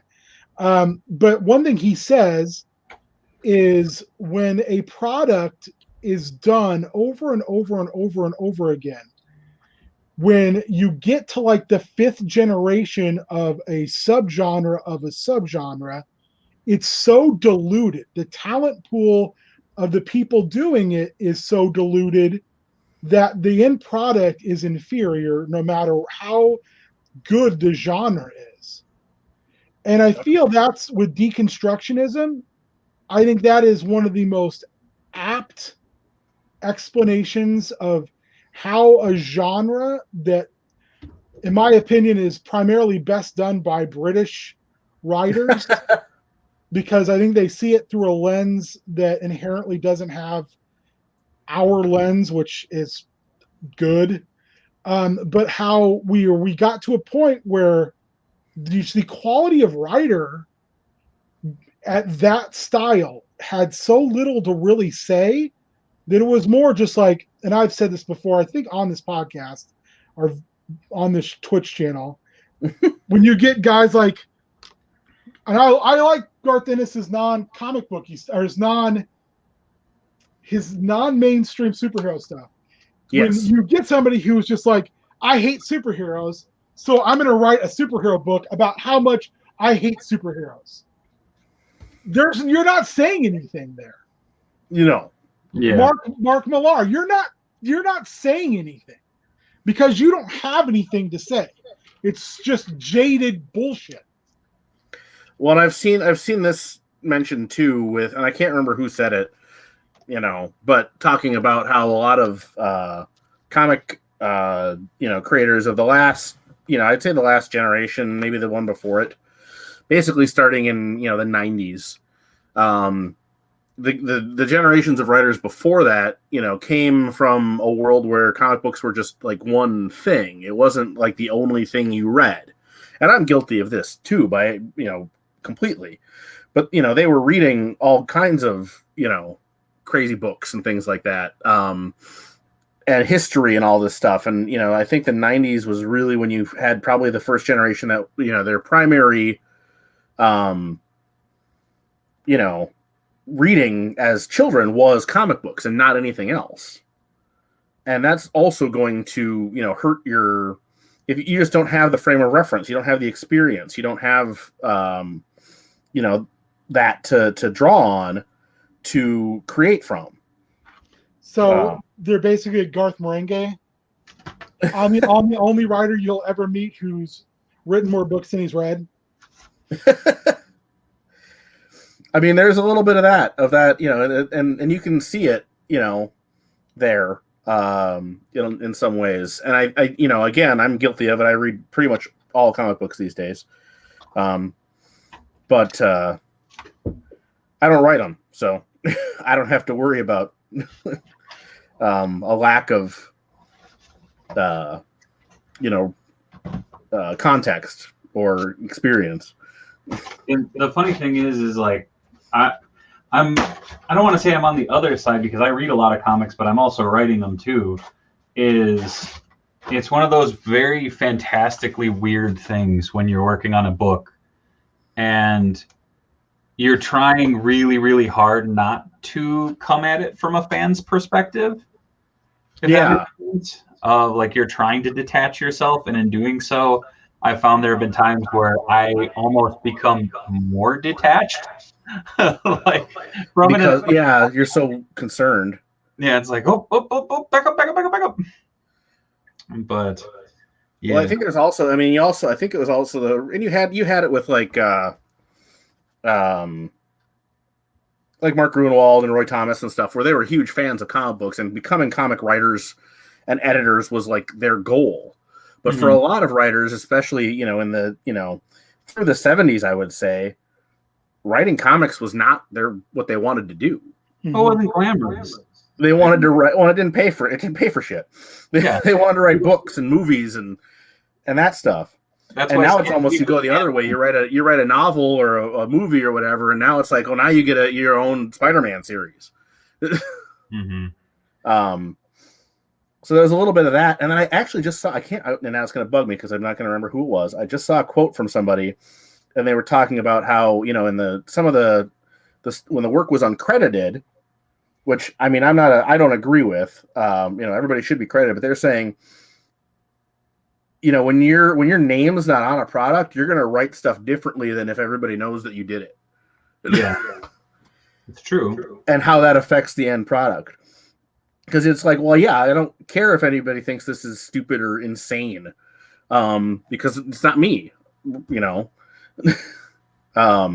and so I do wonder if some of that's, I can't get totally out there because I don't want anybody to think that, Dave Wheeler is some kind of psycho. So, what do you mean you might? Well, Dave, you've done uncredited stuff before. Does that change? Does that change your attitude when you're working on something like that?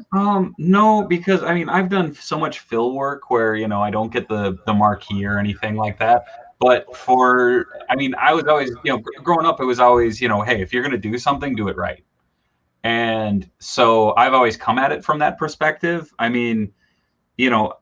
It's always been a point of pride, I guess, too, of being able to be like, oh yeah, no, I didn't phone it in, I didn't do this, because I know plenty of people who have, Well, I guess it's less. I mean, does it? But does it change your approach? Even are you willing to go a little bit? I mean, I suppose with fill-in type stuff, the goal is to blend in.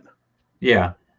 You don't want to stand out. But that would be the other thing I'd be curious about. Is it does the anonymity change? Are you more or less willing to do weird stuff, crazy stuff?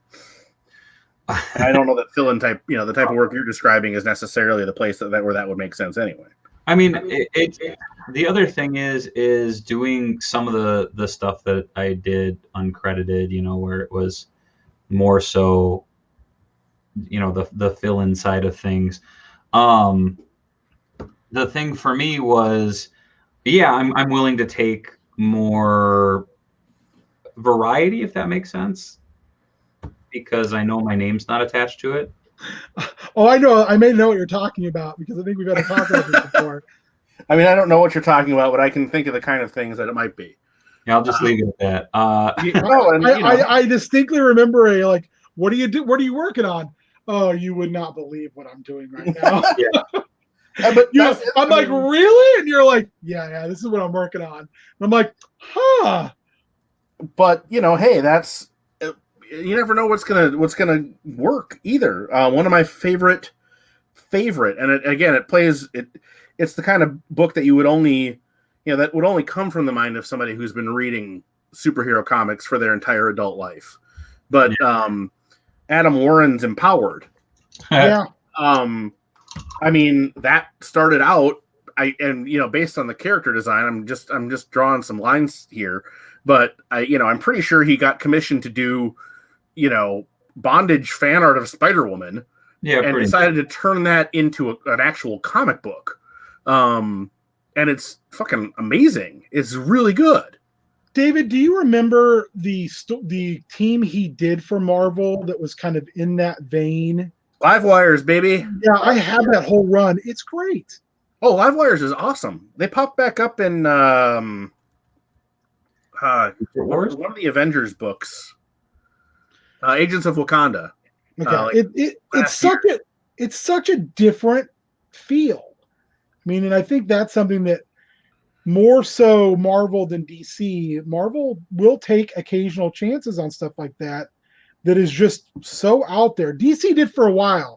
Like Young Heroes in Love was really good. I was talking about that last week. Yeah. Yeah, it's a really good book. I can't remember, there was something else, Major Bummer. Major Bummer was also very fun. And I wish, they're almost like indie books set in those main universes. Well, and I love that stuff. I mean, that's Superior Foes of Spider-Man kind of sits in that. Yeah. That's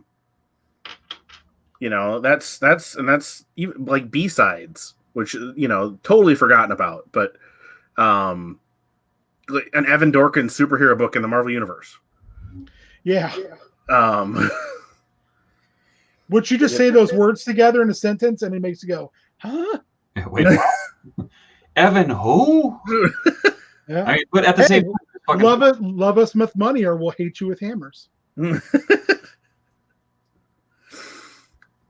The one of the things that I always laugh at is I was talking to someone and they were talking about The Walking Dead, and they were talking about Kirkman, and they were like, yeah, it was amazing that him and Tony Moore collaborated like they had been working together for years. And I go, well, they had. They were doing Battle Pope, and no one remembers Battle Pope. And then it's like, dude, if half the people I know that watched Walking Dead like religiously knew about Battle Pope, they wouldn't be watching Walking Dead. I'm just saying. Get out there. It's like, no, that's just saying. Like, it cracks me up because it's I don't know. It's that weird thing of, especially going to like as many shows as I used to do, like before the world was on fire, just talking with people and just kind of the double-sidedness of stuff where it's like, oh, that's disgusting. But did you watch Walking Dead? And it's like, what? Right. What? Like, that's worse, right? Like, whatever. Well, and that's freaking didn't Jerry Siegel did bondage comics and whatnot, and you pay the bills. I'm not going to begrudge anybody. Somebody was talking. I can't remember who the actor was. They were talking about. Somebody asked them about what was that on? I can't remember what it was even on. They were asking him about taking certain roles, and they were saying, "I'm not an actor. I am a working actor, which means I take roles. I take roles that challenge me, that I'm very interested in, and sometimes I take roles because I have a house payment due. I am a working actor. It means I work." I remember it on. It was a Conan, probably in the mid 2000s, and Jeff Goldblum was on, and I can't remember what movie he had been there talking about last time, and he's on talking about or maybe it was I want to say it was Jeff Goldblum, but maybe it was Christopher Walken. Anyway, and I'm pissed now that I can't remember who it was specifically, but Conan was kind of giving him crap about the last movie that they had been there plugging, and they're like, he was like, that movie, that wasn't. You said that movie was going to be great, and he's like, well, yeah, that's my job. Yeah. My job is to come on your show and tell you that whatever I'm currently in is the best movie that you're ever going to see, even if I know that that's not true. Yeah. Come on, Conan, you know this. Right, but this is your first rodeo. Such candor. It's like, yeah, okay. I'm not going to go around and be like, yep, this latest Tiny Men is just real shit. Well, I don't know why anybody watches that show. Come on, fourth gun. 1, 2. 1, 2. 1, 2. 1, 2. 1, 2. But you gotta say it like you mean it. 1, 2. Oh man, I just botched this. Damn it. Oh no. Oh, it's that thing of I'm doing eyes right now. Oh. Bane of my existence. The paint globbed a little bit, and so all of a sudden his pupils are very dilated. one sub equals one prayer, everybody. Yeah, right. Yeah.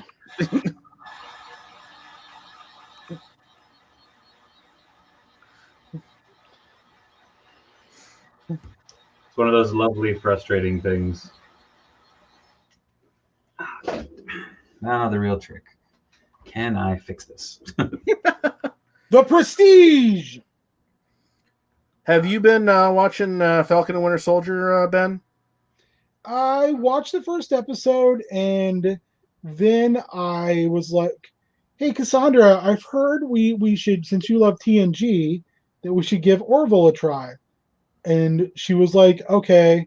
And then we watched it, and we were both like, this is just Star Trek with dick jokes.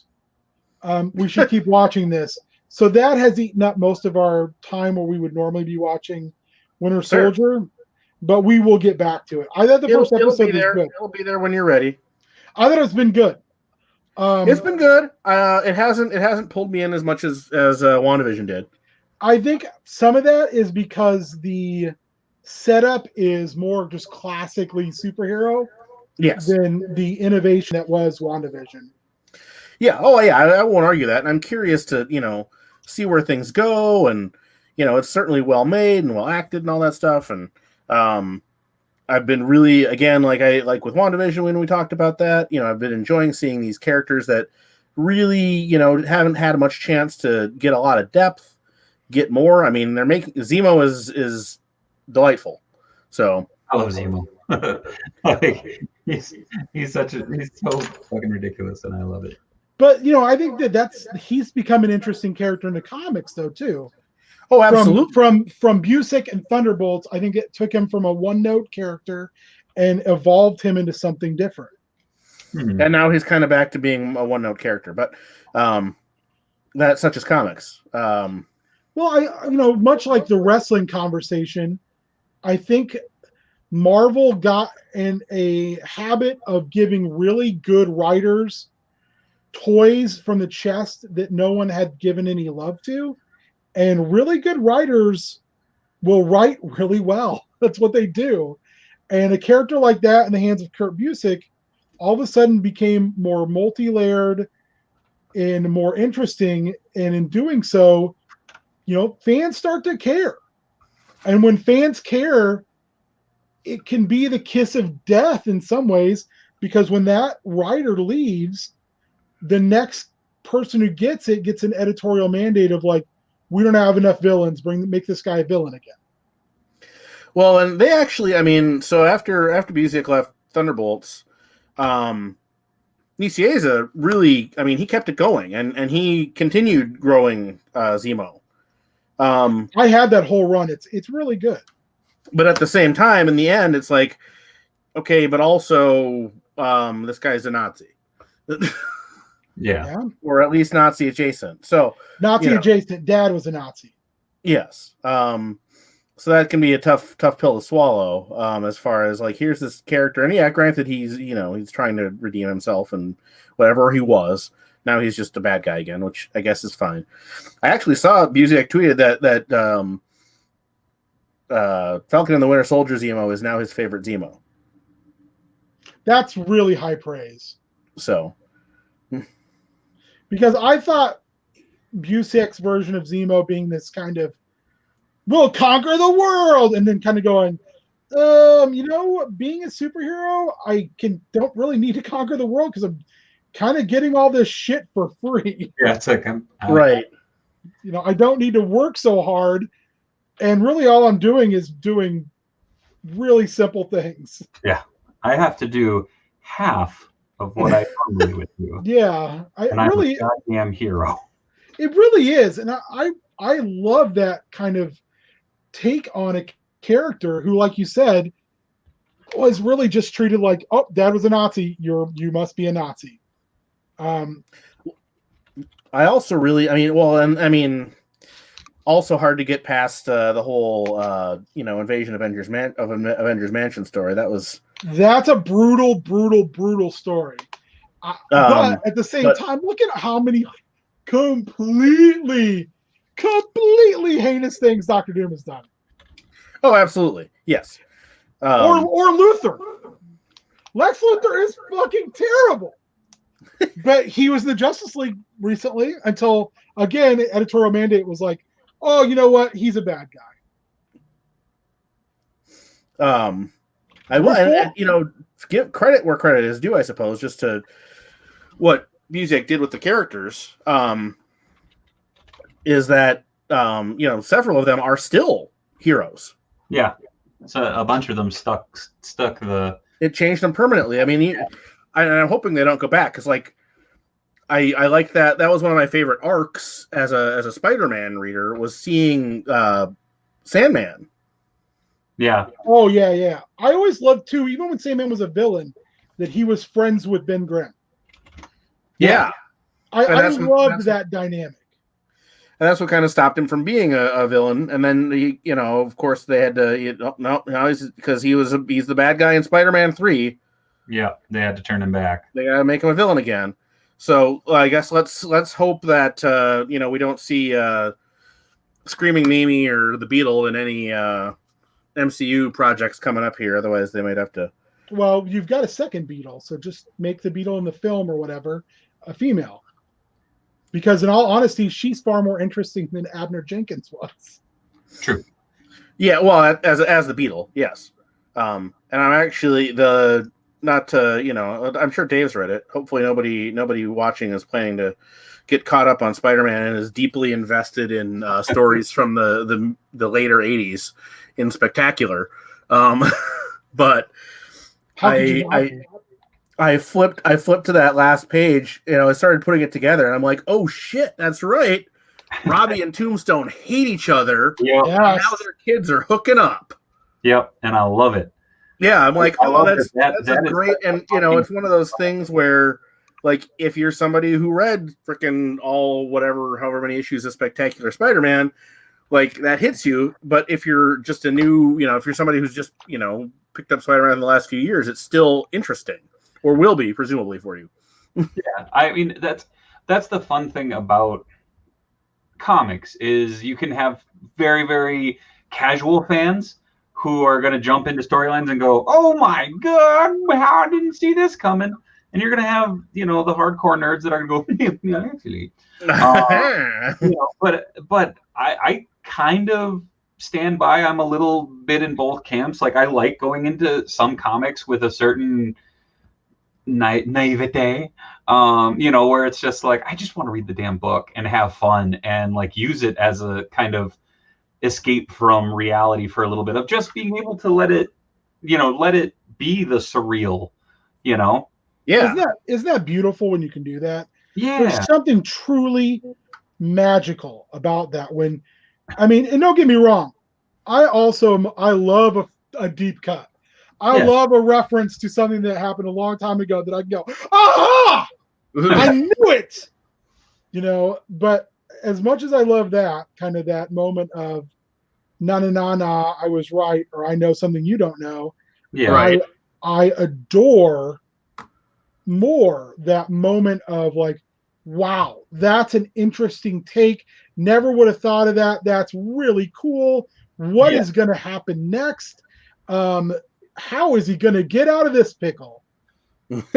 Yeah, and that's the fun thing is a lot of people will shit on like, superhero comics and stuff and all that, and that's fine, whatever. But like it's that funny thing of, I know just as many people that read indie books and have that same moment from like slice of life books, from like, you know what I mean? And it's just like, okay, don't be yucking someone else's yum just because you like a different flavor. Like, you know what I mean? Oh, definitely. I cannot even tell you how many times I've read Strangers in Paradise. I don't think I've ever done it with a dry eye. Oh man, I love Strangers in Paradise. It's beautifully drawn and it's eloquently written. The economy, though, of pathos it just breaks your heart. That book will break your heart over and over and over again, even where I know it's going to break my heart.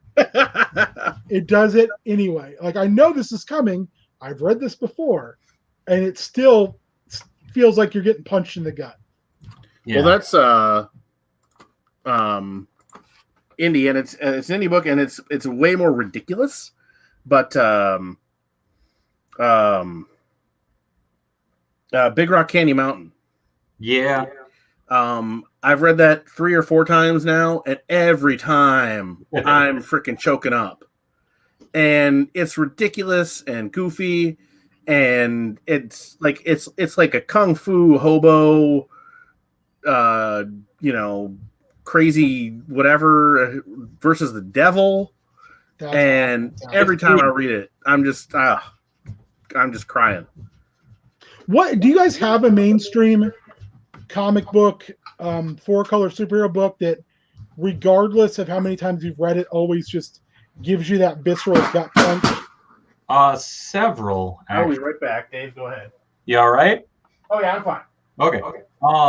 Actually, as much as I'm not a fan of Mark Millar, apparently my buddy Scotty Wold's watching. Hey Scotty, how's it going, buddy? His first time watching, so every week 8 to 10 p.m. right here. Come join us. But I'm not a fan of Mark Millar's work for the most part, but his run on the Marvel Knights Spider-Man is like, it's a very succinct thing. Like, Aunt May's kidnapped. It has all this goblin stuff in it. I don't know why. Maybe it just hit me at that right moment. But that's one of my Spidey stories that like I can read many times as ever, and I'll always just kind of get choked up at parts. Same thing with the first Big Time arc by Dan Slott and Ramos, where basically for the first time ever, spoiler, from 10 years ago, Peter basically he's basically out blackballed because of J. Jonah Jameson, because he tried to like fake a photo to like save Jonah's like reputation, and Jonah blackballs him. And so he can't be a photographer anymore. He doesn't have the money to be a student. He, he's just down on his luck. Like, he can't do anything. That old Parker luck. But he gets a job at Horizon Labs as a scientist. Yeah, I remember that run. Yeah, and the thing is like it starts with a Taco Bell fart joke with him and the Avengers stopping these, Octonauts essentially. And he like hops in and he rewires it, and like Reed Richards and Iron Man are sitting there and they're freaking out, that this shit's gonna explode and all that jazz. And Spider-Man like goes, "Excuse me, hop suit coming through," and he hops in and he jams his hands in and he does some wiring, and all of a sudden he goes boop, and Thing says something like, "Why didn't we go boom?" And he turns around and he goes, "It's blah blah blah daylight. We just had another hour, daylight savings time." He rewired all the clocks in the Octonauts to an hour later. And and then the story kind of progresses, and basically he gets a shot to go to Horizon Labs, and he's there's a tour going on. They're trying to synthesize vibranium, and it basically gets set off and like is going to destroy the lab, and he basically climbs towards it as Peter Parker. Like no one can see him because everybody's getting blown backwards, and they're just like, "Wait, how the hell did you stop that?" And he goes, "Oh, it's just a little Wakandan calculus." And like they're just like, "Wait, what?" And they ask a bunch of questions, and basically it references to like stopping the symbiote, stopping Vulture, stopping Hydra-Man, and he's like just spitting these things out, and they're like, "And you're hired, and here's your manual, and that's not a bookmark, that's your paycheck." And he all of a sudden is getting paid for being a scientist. And he gets his own private lab, and you get to have this really cool iteration of Spider-Man who's happy, well paid, well taken care of, and he's taking care of like it's so fucking cool just to see like Spidey get a win, if that makes sense. It's like, it totally does. You fucking root for these guys, and then you're just like, oh my god, it's happening. Do you have one, Matt, or one, or even a couple? Mark Waid's Daredevil run. That's solid. I could read that over and over and over. Ooh, Fraction's Hawkeye run. Oh God, yes, absolutely. Lucky to be dog. Unbeatable Squirrel Girl. I love that whole series front to back. I will recommend it to everybody. What about that gives you such like a visceral feeling? It's she was a ridiculous character at first. Dan Slott did a ton of work to bring her into the modern Marvel universe, and I wouldn't say redeem her, but to some degree did. Bendis tried to undo that. That's what he do. Well, I don't know why they did that. Anyway, but she's just a really, and it's a very funny and clever comic. And I really do like that, just the different approach in that, yes, there's fighting, and you got to win the day, but she's trying to, literally actually help people, not just beat them up and put them in jail. So why are you a criminal? What is making you do this? And can we help you? And that's just so, entertaining. There's an issue of that book where her and her roommate Nancy get like they get stuck in like some time thing where their time is progressing super rapidly for them, and it's basically stopped for everybody else. Mm-hmm. So they're going around and essentially saving the entire city. It's like a day passes, like it's a year to a day or something is like the ratio for them. So they live a year for every day that passes in the regular, time stream. And so they're saving everybody. Like they're like, oh yeah, we got to set a, set a reminder. This guy's falling off a ladder, but we won't need to worry about that for, a couple days to go, stop him from falling off the ladder. So they live an entire life. And then, so they're both like in their 80s or something. And they're like, oh, hey, I figured out a way, we can leave a message for our younger selves. Yeah. And get us out of this. And then they realize that in doing so, they'll forget, the last everything, 6 decades of their lives that they spent together. And it's just beautiful and tragic. And, Yeah, that book is just it's so good. And it also has shit like like a T-Rex Ultron, and That's fucking Dan What Slott does else? so many amazing things. Well, I mean, Tuck 1979 put it best. Happy Spider-Man. Well, he does never for too long. but he does the shit where it's just like, hey, the status quo, we're gonna go against that for a bit, and we're gonna do some really bonkers shit. Like, look at his She-Hulk run. Oh yeah, You also know? great stuff. And Charles Soule's She-Hulk run is also really Oh, good. dude, hell yeah. What is it? Rawhide Kid makes a rather Yeah. bodacious return in that book. And another Marvel series that I can go back to fairly regularly, and it falls victim to his tendencies towards cynicism. But Ennis's Nick Fury, Max, my War Gone By.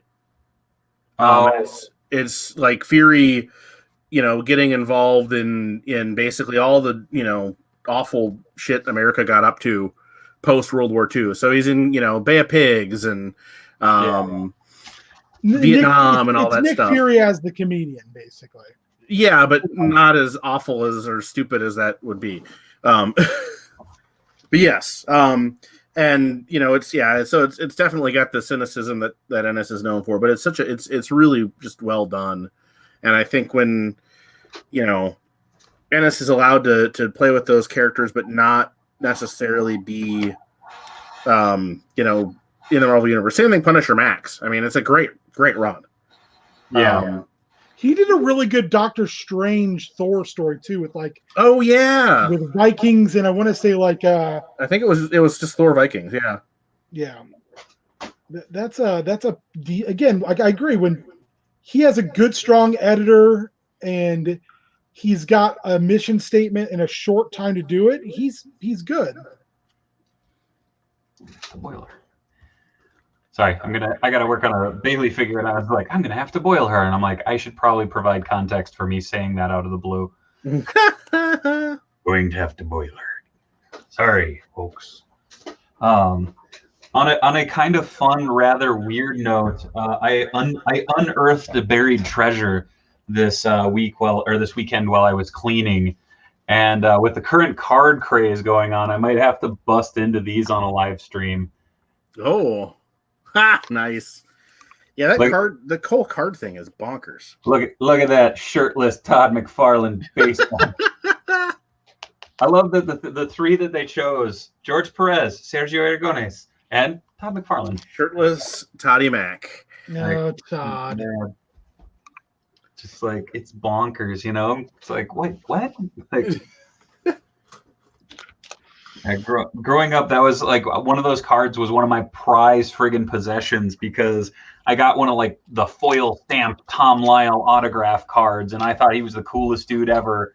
Lo and behold, he ends up being not only my mentor, but one of my friends, years and years later. And I showed him that, and it was just beaten to shit. And I said, hey, this one was signed by like one of my favorite comic artists. Can I get one signed by my friend? And so he signed it, and that's up on my shelf as like kind of a memorial. Because funny thing, as long as I knew him, we never took a picture together. We were always being jackasses. So it's like, damn it. It's like, I would love a picture, but a little hard now. But yeah. What the hell? Yes, I'm trying to figure out what the hell I'm going to work on next, because I'm waiting on parts for like 3 different figures. So it's that fun game of like, shit. Yeah, I'm kind of in a similar boat on some of my stuff. I was trying to get more prepared, and it's just been all over the place today. I had a figure for a custom coming in from Milwaukee, and somehow it's not going to be here until like next Tuesday, or next Monday rather. It's just like weird. I ordered it like, I think on last Friday. Like, man, if I actually knew who I bought this from, I'd be like, what the hell? I'll come get it. Yeah, we had sent some stuff, and this was, granted, it was closer. It was after Christmas, but it was closer to then. But it took like freaking like over a week to get to Wisconsin priority. Yeah. Like that doesn't make any sense. Well, worldwide pandemic and our postal service was gutted. Well, yeah. But it still was just like this. I mean, because we had been sending stuff out all winter.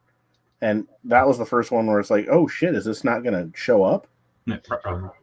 I would say the postal service is worse right now. Yeah. I will say it's recovered. There's parts that have recovered somewhat, it seems, but there's so many more that, because it got gutted, are just messed up. Yeah, I don't know if I think it seems to be fairly regional.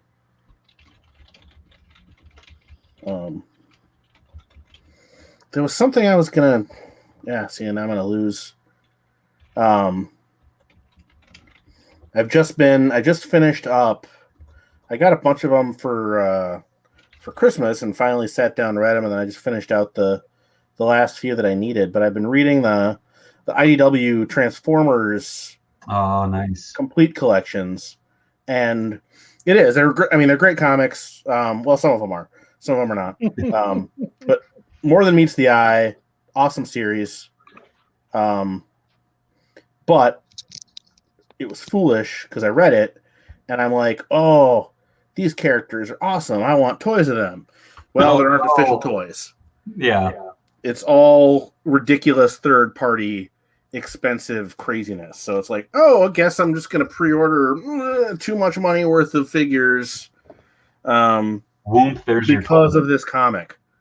Which, credit to the writer, that's an accomplishment. But I will be right back. I have to run upstairs for a couple tools, so I'm going to actually stop my cam. So it'll be just the two of you for a couple minutes.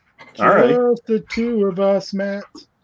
We will make it if we try. Just the two of us, you and I. King, stop singing. We don't want to get flagged. My butchery of that song would not get us flagged. You never know. So what, Matt? I haven't talked to you in a while. What else have you been up to? Well, it was going to be a busy week. It still is a busy week. We're doing some role playing later this week, which I'm excited for. I was all excited. I was going to get vaccinated tomorrow. I guess the hail, I'm assuming. I don't know for sure what happened. All I know is I got a text this evening that was like, due to weather damage at your vaccination site that needs to be repaired, your appointment has been canceled. And I'm like, oh, man. Oh, geez, I'm sorry, man. Like, bummed my whole evening out because I was just, Danny got her notification like yesterday or the day before. So she's going to get it this week, which is nice because it's, that she's still getting it. Yeah. Yeah, so for me, I was like, oh, cool, I'm going to be done with this. It was the Johnson & Johnson, so it's just the one shot. And then, boom, now it's all up in the air again. So that's a bummer. But we're working on a website for enhancement talent, so that's cool. Very cool. Putting stuff together, figuring stuff out. I've been trying to do less toy hunting and more, just relaxing, reading comic books, and I'll have to get back into the groove on actually working on custom figures not on this show, because there's plenty of stuff that's just not, this show's not conducive to when I'm doing a lot of Dremel work. That's just not good. I literally went to go get the drill. Matt, are you a Minecraft guy at all? I am not. The only game. Would you like to be? This is do you like movies about gladiators kind of situation, or? Well, James and I went ahead and just got a server because I was like, I can't just keep bothering Doug about his server when I want to do stuff. Because Doug's like, I've got a big server, but we're only going to play Minecraft the way I want to play Minecraft. And I did that when I would play with Hot Wheels and stuff with my friends when I was a kid. Be like, you can't use that because those are out of scale.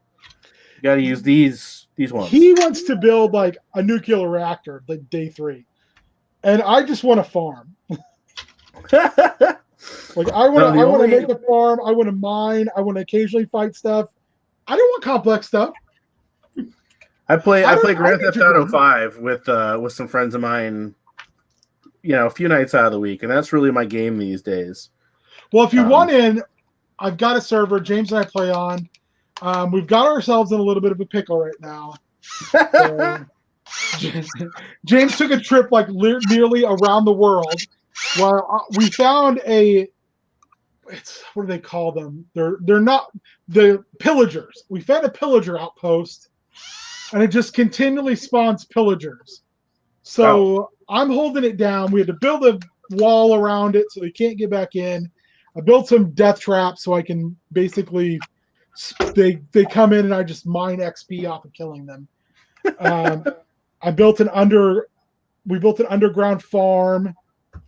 I got a thing inside of a mountain where we could put animals if we can ever get animals without them getting murdered by these pillagers. So it's been really fun. Underground farm, huh? Is that legal in Minecraft? It's encouraged. There is nothing illegal in Minecraft. All of it's encouraged. You're encouraged to get crazy. That was a story a friend of mine had.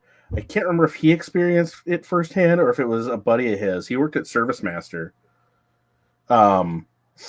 doing disaster cleanup, essentially, and then eventually he got into doing like crime scene cleanup, which is what kind of got him out of the business because that was. I've heard that's rough. Money was great, but yeah, he didn't want to keep doing it. But he went to, or this coworker they went to this place and they were like, "Oh yeah, we got a leak. We don't know where it's coming from, and we need some help cleaning it up." So they went over there and they're like, "Oh, it looks like the leak is coming out of here. Is there like a crawl space?" Oh no! Back there, and they're like, "Oh yeah." So they popped the crawl space open, and the whole it's a hydro setup. Like it's just the whole crawl space is full of weed. And he's like, "Well, yeah, okay, this is where your water is coming from." Hey, Matt Riddle, take it down a notch. Your hydroponic setup is probably what's leaking and causing problems. And they're like, I don't know if they've forgotten or didn't realize, and they're like, all of a sudden they're like, "Oh shit! Like they probably shouldn't have showed you that." He's like, "Man, I don't care. Just your landlord probably will though, so you're gonna want to get this under control." Yeah, no shit. When I lived in Duluth, a coworker I was not close with, but some of my staff were. He passed away, and he was like he had exotic animals. Oh no! Like poisonous snakes and reptiles and spiders and shit. So they went over to his house to go through it. In the basement of his house, he had a juvenile alligator. What? Fuck. Which is illegal as fuck. Yeah, I mean, I would hope so. And it was out. Not freaking Florida. It was out. Oh. So they had to call animal control to come get it. I was like, wow, you guys told me this guy was wild, but I did not know he was crazy. Things Duluth Animal Control did not expect to get called about. I thought it was a joke. Like, I was like, okay, yeah, haha, you guys are funny. And they were like, no, want to see a picture? And I was like, yes, I do. Why? Yes, please. Save us, please. If I may. Oh, man. What do you want, Kat? Show me your visual representation of the insanity. I lost my screw bag. That sounds filthy, I just realized. Only if you wanted to. And he does. You know it. Damn it. So, Matt, I'm assuming you saw the Masterverse pictures. From a while ago, or are there new ones? Oh, no, from a while ago. Yeah, I don't know. Tell me how you really feel. I mean, I'm not planning to get any of them at this point. They look pretty not great. Come on, Kevin Smith said they would be exactly like the old show. I mean, hey, I don't mind your reimagined designs and all that stuff. The figures just don't look that good. They're terrible. They got weird proportions and funky articulation cuts and all that crap. So, yeah, I don't know. I mean, if they do, I'll have to see how they scale, and if they like do characters or designs that might mesh with classics. I could see myself maybe doing that, but I've been buying Origins now anyway, so.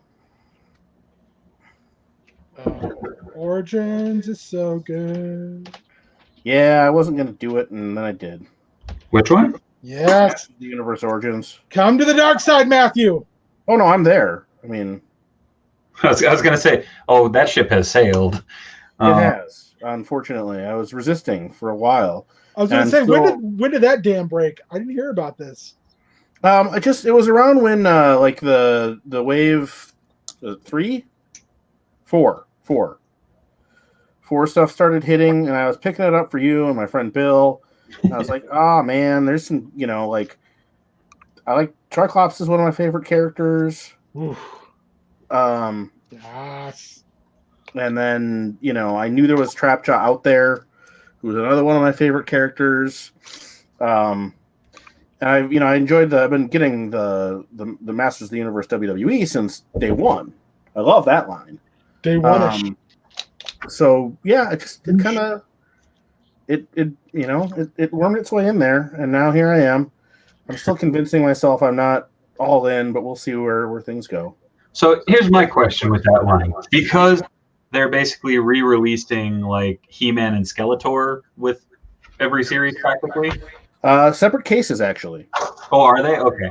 I was going to ask, does that count as a member of the wave? Like, do you need to get every He-Man and Skeletor release, or does like one is it one and done? I will see. I mean, I got all and granted, part of it was the subscription model. If it had been up to me, I probably wouldn't have gotten all of the classics. Really? He-Man. What classics He-Man would you have avoided? What is it? Thunder Punch? Isn't that interesting? I like the chrome. I like the fist, accessory thing, but he's not that interesting to me in terms. He's not that different from just like your standard He-Man. And Terraclaw Skeletor is just kind of lame. Okay, sure. I mean, they probably would have got me eventually anyway, but there was a few where I'm like, I could take or leave this. Oh, God. Oh, God. Sorry. Okay. Okay. Just going to be sitting over here sanding off a screw head. Hot. That did nothing. Wait, where's my damn... There's photographic evidence now of Grayskull in stores. What about shit? Which I don't think I'll be buying Grayskull, but I pre-ordered it. Haven't got it yet. Yeah, I don't see myself getting Grayskull, especially since I've got classics. But again, we'll see. Well, I will say this. I have a vintage Grayskull. If one of you would like to take it off my hands once I get my new one Grayskull, and then you can mod it as you see fit. I'm down. I also have a vintage Grayskull somewhere, I believe. And I think I still have a vintage Snake Mountain somewhere. I will take whatever I can get, because I had like a shell of one that I had up on my shelf forever. And I was like, when we moved, before we moved, I guess, I was like, I've just been using this as a backdrop for some figures. It takes up a lot of room. I can do other things. And I sold it, and I've never seen Ollie cry over a toy. Oh. And he was like, he used to call it Green Mountain. So he said, where's Green Mountain? And I said, I sold it, buddy. You know, I didn't need it anymore, and we weren't playing with it because that plastic's so brittle, anyways. Yeah. But I was like, you know, I'd rather, you know, either get, you know, the new version because I was guessing, you know, another version of Grayskull, one of the most popular playsets ever, was going to come out. Yes. And yeah, Ollie was like, "No more Green Mountain." I'm like, "No more Green Mountain, buddy. I'm sorry." And so I've been looking out for one. So if you want to part with it once you obtain your other one, Ollie is just big on playsets. So Who wouldn't be? They're awesome. yeah, man. Well, like one of my buddies scored a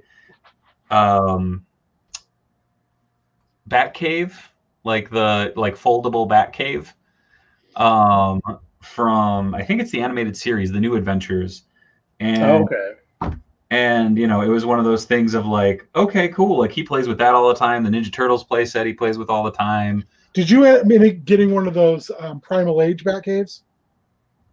No, I didn't. I thought about it. They are amazing. That's one of the coolest play sets.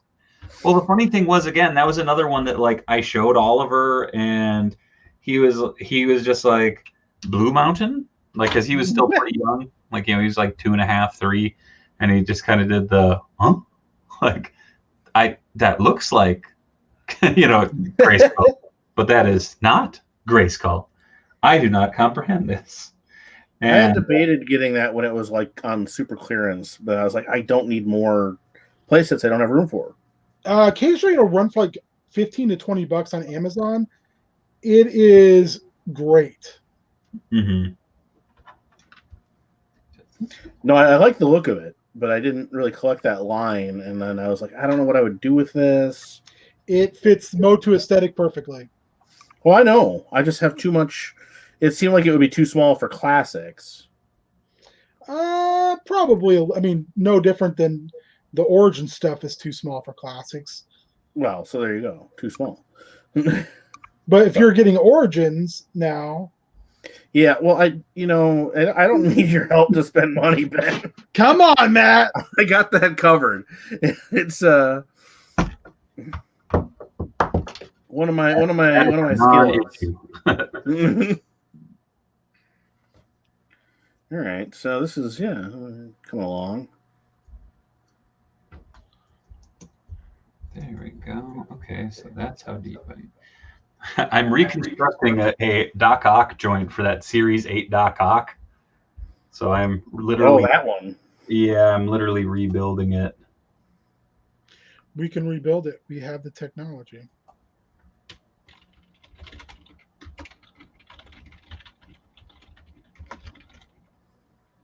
And I am doing a head for my He-Beast mod. Nice. Ooh. I really wish I had some epoxy sculpt right now. Damn it. Which I still have not heard when that goddamn RPG is coming out. Oh, I was like, epoxy sculpt, the RPG? What? My brain just about melted, Ben. I did get a thing that my Hellboy stuff should ship pretty soon. Oh, very cool. I'll be right back. All right. And that's built on 5th edition. Yeah. I've heard insanely amazing things about that. It's another one of those where I'm like, I want to play that. I just have to figure out a time and space and place to be able to play that. I have the quick start rules if you want to take a look at them. Oh, I've read them. Gene has been trying to convince me on that one as well, and I'm like, I get it. Like, I really want to. It's also that thing of like, I realized I'm like, I stream 3 nights a week now, so it's like, ooh, that takes up a lot of time. It does, man. What the hell? How is the Foosh streaming going?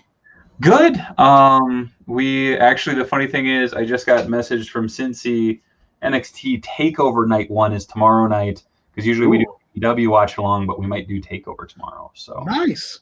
Yeah, so it's kind of fun. It's funny because it ends up devolving into basically this. but occasionally everybody stops talking and goes, "Oh!" when something happens, which is fine. I was going to say earlier, our little pre-show was about as close as we get to old school heel turn. Yeah, I was going to say it's been a long time since we've done that. Where it's just a free for all. Madness. But truth be told, I miss doing that sometimes. I know it was off the rails, and it definitely was not how you say best for business, but fucking A, it was fun. Yeah, I would always say that was really good, and it was always it basically set the tone for what we wanted to do and what we didn't want to do. Indeed. I am listening and just grabbing another spark, or not spark, plug.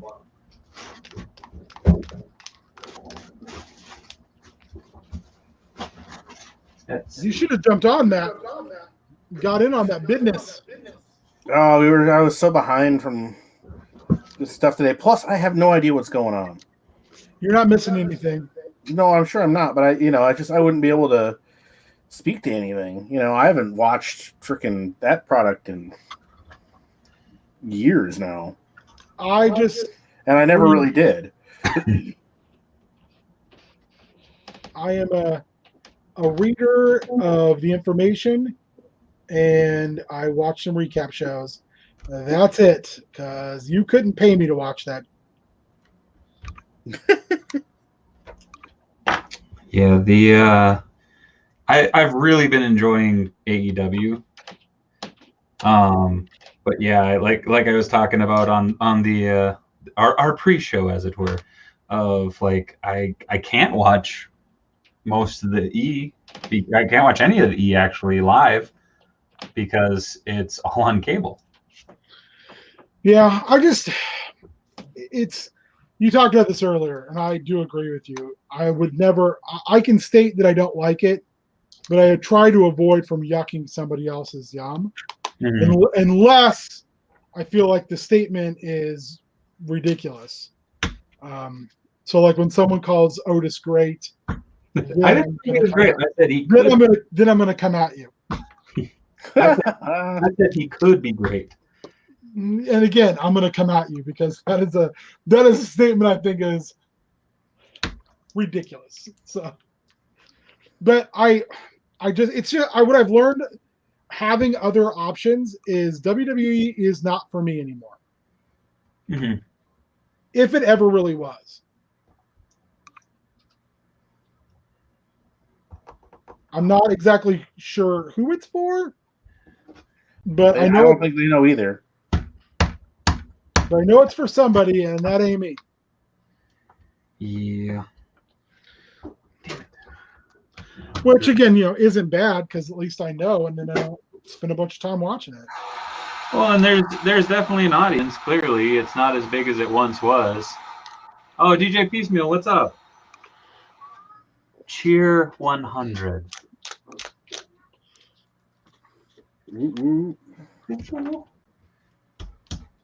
Oh shit. Yeah, I'll be glad when local wrestling comes back in a more serious way. That's really been what I've been enjoying primarily. Oh, I concur. I mean, that's kind of I like a lot of the other indie stuff, but man, local is for me like what I love. It's what really makes me love wrestling is what I see at a local level. It is the local cup of tea, I mean, it's also cool because all of us are very ingrained and we're in the scene, as it were. To a degree or another, yes. DJ Piecemeal, so pumped for local wrestling. Any idea when? We'll see. First has a show coming up at the end of this month, right? Yep. We've got tickets for that, Danny and I, because they're keeping up with their protocols that they have been, which is great. Yeah, Pop don't play with that. No, and then I mean I know there's some other various people of varying, people I would definitely not support running soon. And then other people I think planning some stuff for maybe towards the end of the summer. Yeah, I've seen a lot of plans. Whoa, coming out for later dates, more towards like the fall. But yeah, the first wrestling is the only one I've seen that has like a very openly like a date coming up. There's some places in Wisconsin. I know like Time Bomb's been running. So that's locally the Minnesota scene. Also, elsewhere. Mike in the chat, DJ Piecemeal, is a fantastic wrestling dork as well. So yeah, first wrestling will be at Temple of Aaron still, if I remember correctly. So 24th or 25th, something like that. Yeah. Still some tickets available, I believe. I know ACW is running next weekend or the weekend after. Yeah, next weekend, and that's like their WrestleCon type thing. So that's right. You still heading out for that? Yeah, I'll be out there talking with some folks about some stuff. That is in Oshkosh, Wisconsin, and their big guests are basically the Major Pod crew. So Myers and Cardona, the Boogeyman, Kevin Nash, ICP, and Emma. Or what is her name on the? Now that she's not. Oh crap! I can't remember now. Tennille Dashwood. Tennille Dashwood. There we go. I don't even know how I knew that. That's really sad. Well, she was up at Fortune Bay. I did call that match. Yeah. I was gonna say. No, I didn't call that match. That's the match they said we need Mick and Medusa to call that match, and we were like, what? Because they didn't tell us until right before we went out. And then Mick was like, I guess it's nice you guys throw us a bone and everything. And I was like, what the are you talking about? What is happening? Like, you were doing this forever. Like they're going to introduce you as the voice of Minnesota wrestling. Yeah. I'm not going to feel sorry for you, voice of Minnesota wrestling. Like I've heard you call matches and you're real good at certain parts, and I'm extremely honored to share a headset with you, but I did not take your gig. Don't be angry. Yeah, no, and don't play that passive aggressive bullshit. I hate that. The Minnesota mood. Like, and he has never been anything but super nice to us. But when he said that, it just made me feel so bad. It made me feel real bad, like we had done something to push him out. Yeah, I don't get that. There we go. Doc Ock is back in one piece. Repaired the joint. It actually fits pretty well. Nice. Oh. I'm pretty happy with that. This is actually the first time I've ever technically owned this figure in one piece. Nice. I've had a few over the years. Oh, I have my custom one that I did like a bajillion of. So it's like, I never had a use for this. And then I found this busted one at, I think it was at Nerd Note, and I grabbed it because I'm like, oh, it just needs a new joint. Like that. Still have never heard from them. Really? I will bug them. Actually, is it okay if I share your contact with them? I don't care. Okay. I will. What's in the works here? I am trying to get rid of my comics because right. take up so much space, and they professed interest in said comics, so I'm willing to part with them for a very reasonable price. Still, wow. Okay, yeah, that's been a while. I was gonna say, Matt, weren't you buying like all of his Sensational? I had entertained the thought briefly and realized that I also have too many comics. I got 14 plus long boxes sitting in my basement, so Yeah, see, they take up a lot of space. I've got twice that. Dang. And I don't need to add to that any more than I already do every week. Yeah, I haven't been adding to it for a while. I look at it and I'm like, I love my comics, but I don't. It's not like I'm busting them out to read them. Yeah, I mean, it's a hard thing for me too. I've entertained the idea, like if I just stop, take a couple months off and then let Unlimited catch up. But I don't like reading them as much on there. Yeah. I hate reading digital comics. It doesn't bother me as much, but I can do it, but it's not my preferred method.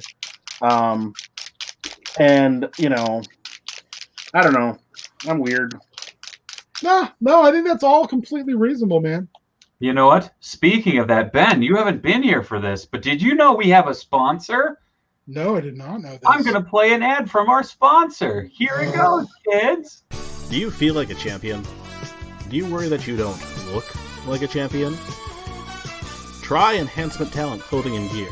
At our state-of-the-art facility, you'll find wall art. Not one, not two, but a spectacular 3 cats. This thing. Top-of-the-line sewing equipment that Enhancement Talent has used to make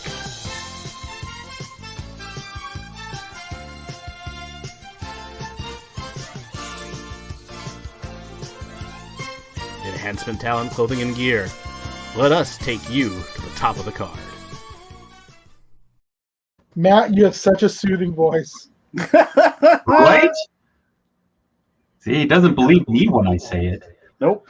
Oh, well, he's not lying. I was like, damn. Nope. Who is that sexy voice, man?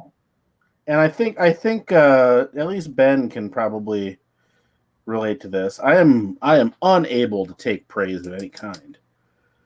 Oh, I'm terrible at it. I'll smile and nod and go, okay. And then just go, This is my last week at my current gig. Yes, by the way, congratulations. I know we talked about this last time I was over there dropping off He-Man toys. But I knew it was a bit of a foregone conclusion, but still, I'm very glad that you got your new gig. Yeah. And that you're excited for it. I'm very excited. This week, I had to explain, because I have a lot of people I work with, a lot of clients I work with, who are upset. You don't take change very well, and this is a big change, and this has been a year of change. So I had ever talked with one of them who, is got pretty severe depression. That's one of their diagnoses, and it's definitely not it's not dysthymia. It is real. It's a real struggle. Not that dysthymia is not a struggle, but hers is far more highs and very, very, very low lows. So we had to have a talk today because today was the first time we talked since I made that announcement, and it's the last time we'll be meeting. And as we were discussing, I had to get across to her that I consider myself a realist. My wife considers me a pessimist. But at work, we both agree I'm an optimist. I see the best in others. And I do agree, Matt. I don't always see the best in what I do. Ever.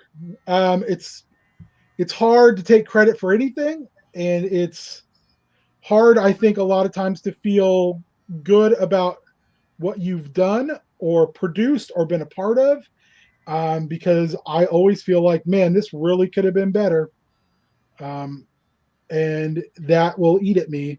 It's why I don't listen back to things I've done, shows I've done, commentary I've done, because if I do, I will spend hours destroying it, because I will not be satisfied with the quality of work that's been put in. Ben, I will always remember being at one show that you and the heel turn crew were commentating at, and someone came up to you and said, that was fantastic. I love your guys' work. And you sat there and you were just staring blankly. I was sitting up next to you, and I just go, Ben, say thank you. And you went, thank you. And the guy just turned and walked away. And I'm like, yep. I don't remember who it was now. It was somebody at a company that I don't work for anymore. But they came up to me after a show and they said, hey, I listened back to last week's show or whatever, 2 weeks ago's show. And I just want to say that while I knew the match I was in was good, you guys, everything you did and the way you guys called it made it feel like it was the most important match you'd ever seen in your lives. That's awesome. And I said, really? He said, what do you mean? I said, I thought it was shit. I thought it was real bad because I didn't make this call. I didn't make that call. You did a Finley roll, and I couldn't think of the name of it. It took me like 10 seconds to come up with it. Should have been right on the tip of my tongue. Just boom, boom, boom, boom, boom. And they just looked at me, and I said, yeah, I listened back to it because I thought the match was that good. But halfway through, I turned the commentary off because I thought the commentary was so fucking bad. That's my mindset. And I don't know how to change that. No, I mean, you just can't, and you run with it. Like I will say, that's the thing. You don't let it stop you from doing the thing. Yeah, I think some level of that can be, it keeps you from getting. And Danny and I've talked about this with the gear stuff. It's like because, we're still learning. She's still learning, but she's also damn good. Yeah. And sometimes, it's okay to be like, yeah, I know what I'm doing. And I am good at this, but you can't get egotistical about it. Yeah. And I think for all of our, pursuits, they tend to, remind you periodically that no matter how good you think you are, I mean, she was talking about, there was somebody who was, who's been making like dancewear for 20 years or something and is in some spandex group that Danny's in.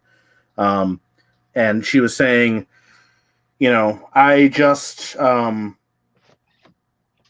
out, all these pieces for this new, project I'm working on. And I went to put them together, and I cut them out backwards and upside down. Oh, so, and that's somebody who does it for a living and has for a long time. So, and yeah, I'll do something that's like, yep, totally screw that up. Cool. And so you can't get too fired up about how great you are, but it is, you could remind yourself, yes, I'm not just, waiting for them to figure out that I'm a fraud. I don't. When we do, that looks good. Yeah, when we do commentary, I don't have imposter syndrome because I think if I had that, I would be completely paralyzed.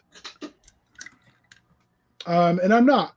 I know in the moment I do bare minimum serviceable.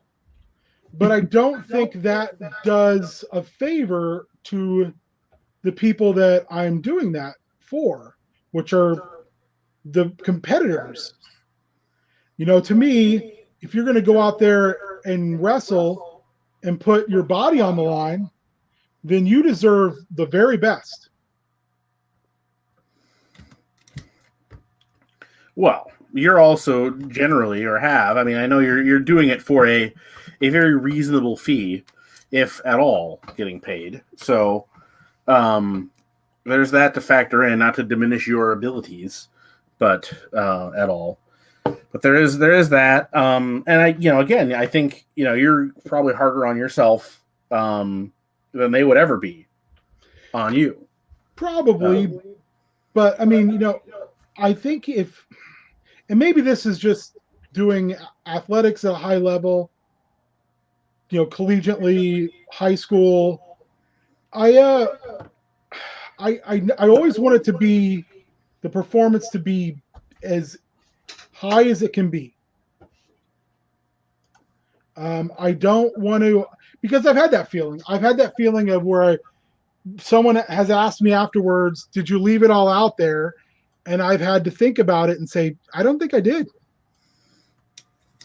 I will always point to my senior year of high school, having my kneecap go out of place and standing on the sidelines because I could have came back, but I was very much like, well, I'm going to hold off for basketball. Standing on the sidelines, watching the time run out, and realizing I will never play football with my friends again. And I just that gut punch feeling of like, did I do everything I could have done? And the answer being, of course, no. Well, I mean, if your knee was out of place, I don't know, man. I might argue there, but well, I mean, like I said, I could have came back earlier, but I wanted to stay ready for basketball because, football, we were not a great football school, but we had a very, very, very good basketball team. But the difference is I played basketball with people that I was good at basketball with. I played football with my friends. If that makes any sense. That's fair. Yeah, no, it does. The blood, the sweat, the tears of football was not my joy, but it was my joy based upon who I did it with. So not to go out with those guys the way I wanted to, it sucked. Yeah, that makes sense. Where the hell? Sorry. I look at it that way. I mean, I'm bad about it too. Just like stuff that I did that I feel like I screwed up at the time that nobody freaking but me remembers, and it just lives in my mind and it sucks. Oh, constantly.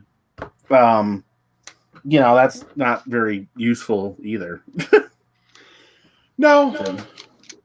I'm not saying it's that, acknowledging that it's pointless doesn't make it go away, but No, it's just really hard. Yeah. I mean, but I think, that's kind of bringing it back around to, what we're doing too, though, like right now. I think that's one of the fun things about the Man Alive. Something is echoing. Like real bad. Like I can hear like my echo upon an echo, which is freaking me out. But it's that strange thing of like those random moments of happenstance of like how even the three of us got to know one another. To be doing this, to be customizing live on the interwebs. And wrestling, okay, Ben, you and I got together because of bad horror movies. I think originally, if I recall correctly, it was a movie-thon is how I met you. Probably. But then we got talking about wrestling, and we started up. We started up the Monday Night Raw, where we would we called it Friday Night SmackDown because we get together one Friday a month and run a VFed against one another, and that brought James into the fold. That became heel turn. Down the line, Matt and I got to know each other through toys and wrestling, and then crossing the streams with you, and it's like, holy shit, like here we are. It's wild. I mean, that's of the the stuff that I've been most I'm almost 40 here. I've never been great at it to begin with. But to have had, and we'll see where things go, especially once we can actually see each other again. Right. But, to have actually, like at this age, and me being who I am, to be meeting, people in this area who it's like, yeah, of course these are people who I should be friends with. Like, that's a really cool thing for me. Oh yeah, yeah. Likewise. And you know everybody. You're everybody's pal, Dave. That's true, David. That's Dave. I get around. And I appreciate David the hell is out of that. I mean, holy shit. David is the Labrador of human beings. No, take that compliment, Dave, because that's I do. I know when to shut up. No, because like Danny's giving you that compliment too. She's like, oh yeah, no, like, because he always like makes sure that even if you guys are talking about something that I don't know anything about or care about at all, that Dave is making the effort to include me. Everybody's got to be included in the conversation. Well, right, I agree, but that's not a skill that a lot of people have. No, it's really not, David. Well, I appreciate it, and I appreciate you guys. But like, yeah, like I think about. I was joking with not joking. We were talking about stuff, and I said, yeah, like I was thinking about. I think it was November or December. I was like, yeah, one of the highlights was when I came out with Matt and we dropped shit off at Ben's house. We sat freezing our ass off in the driveway, and we talked for like a half hour till we couldn't feel our butts anymore. Yeah. And it was just like, you know what? No, I don't care. That was fucking awesome. Like, because that was like the first time getting out really, and doing stuff. We did so safely, and whatnot. But it was one of those things where I'm like, it's one of those things you just don't think about how much you miss. Like, it's the stupid little things like that of sitting around talking on the driveway, or like even at wrestling shows, like the intermission, or if you're at First Ave, like kind of running around saying hey to everybody, or just like the aftermath of stuff. Like, man alive, I pass the like 2 Perkins that are open still in Minnesota, and I'm like, I want to go in there with a bunch of the old crew and grab some shitty blueberry muffins and then Lucha Life on our way out. Right? Like, I cannot tell you how hard I laugh when people are like, what's up with this picture? And I'm like, oh, and I just go, Lucha Life. And people are like, what? Don't worry about it. Just if you don't know, now you know. Just smile, nod, and be on your way. Your brother and I had talked about that too, especially like right now during all of this. I really think, we've kept each other sane in a lot of ways. Oh, for sure. And, sitting in the driveway 10 feet apart, with the dogs going buck wild, through the yard has been a godsend. I've never enjoyed owning so many lawn chairs as I have during this time period. No, I mean, these last few weeks now where the weather's started to turn and whatever, we've actually been able to get back together with friends that we hadn't seen since like October. Yeah. And then from there seeing, all right, okay, that's why it was such a bummer today when my appointment got canceled. Seeing the hope on the horizon, like, oh, I'll get this, and then in a few weeks, got this new game that I'm excited for everybody to play. We'll be able to actually get together inside and do that. What'd you get? Dream Crush. I'm not thinking familiar with that. It was created by one of the guys who runs the Found Footage Festival / the VCR party. And Danny and I are addicts for that. I've heard of it, but I've never been. Well, when they go back on tour, I will let you know. We'll go and check it out. It's a good evening. But yeah, they do their weekly YouTube show. They do a bunch of stuff on YouTube, or have been doing a lot more, videos like all of us have. Yeah. Because they can't tour. But so he created this board game. Well, that's a tribute to like the dating games of the 80s and 90s. Oh my gosh. Oh, and it's so and but he made it with today's audiences and a more adult gaming audience in mind. So it's it's not gender specific. Like all the cards, there's male and female and in between. For all the all your potential dates, your crushes, and then the game is essentially. First round is basically you're meeting somebody, and then so you've got 3 potential crushes, which are just pictures of people with a name, and then you draw cards to learn more about them. So you might get a card that says, wants to start an artisanal jerky business, or really into Ayn Rand, stuff like that, and then you go around, everybody writes down on their paper who they want to who they would go out with based on the information presented that round and the context, and then what you think everybody else is going to choose. Have you ever heard of a game called Red Flags?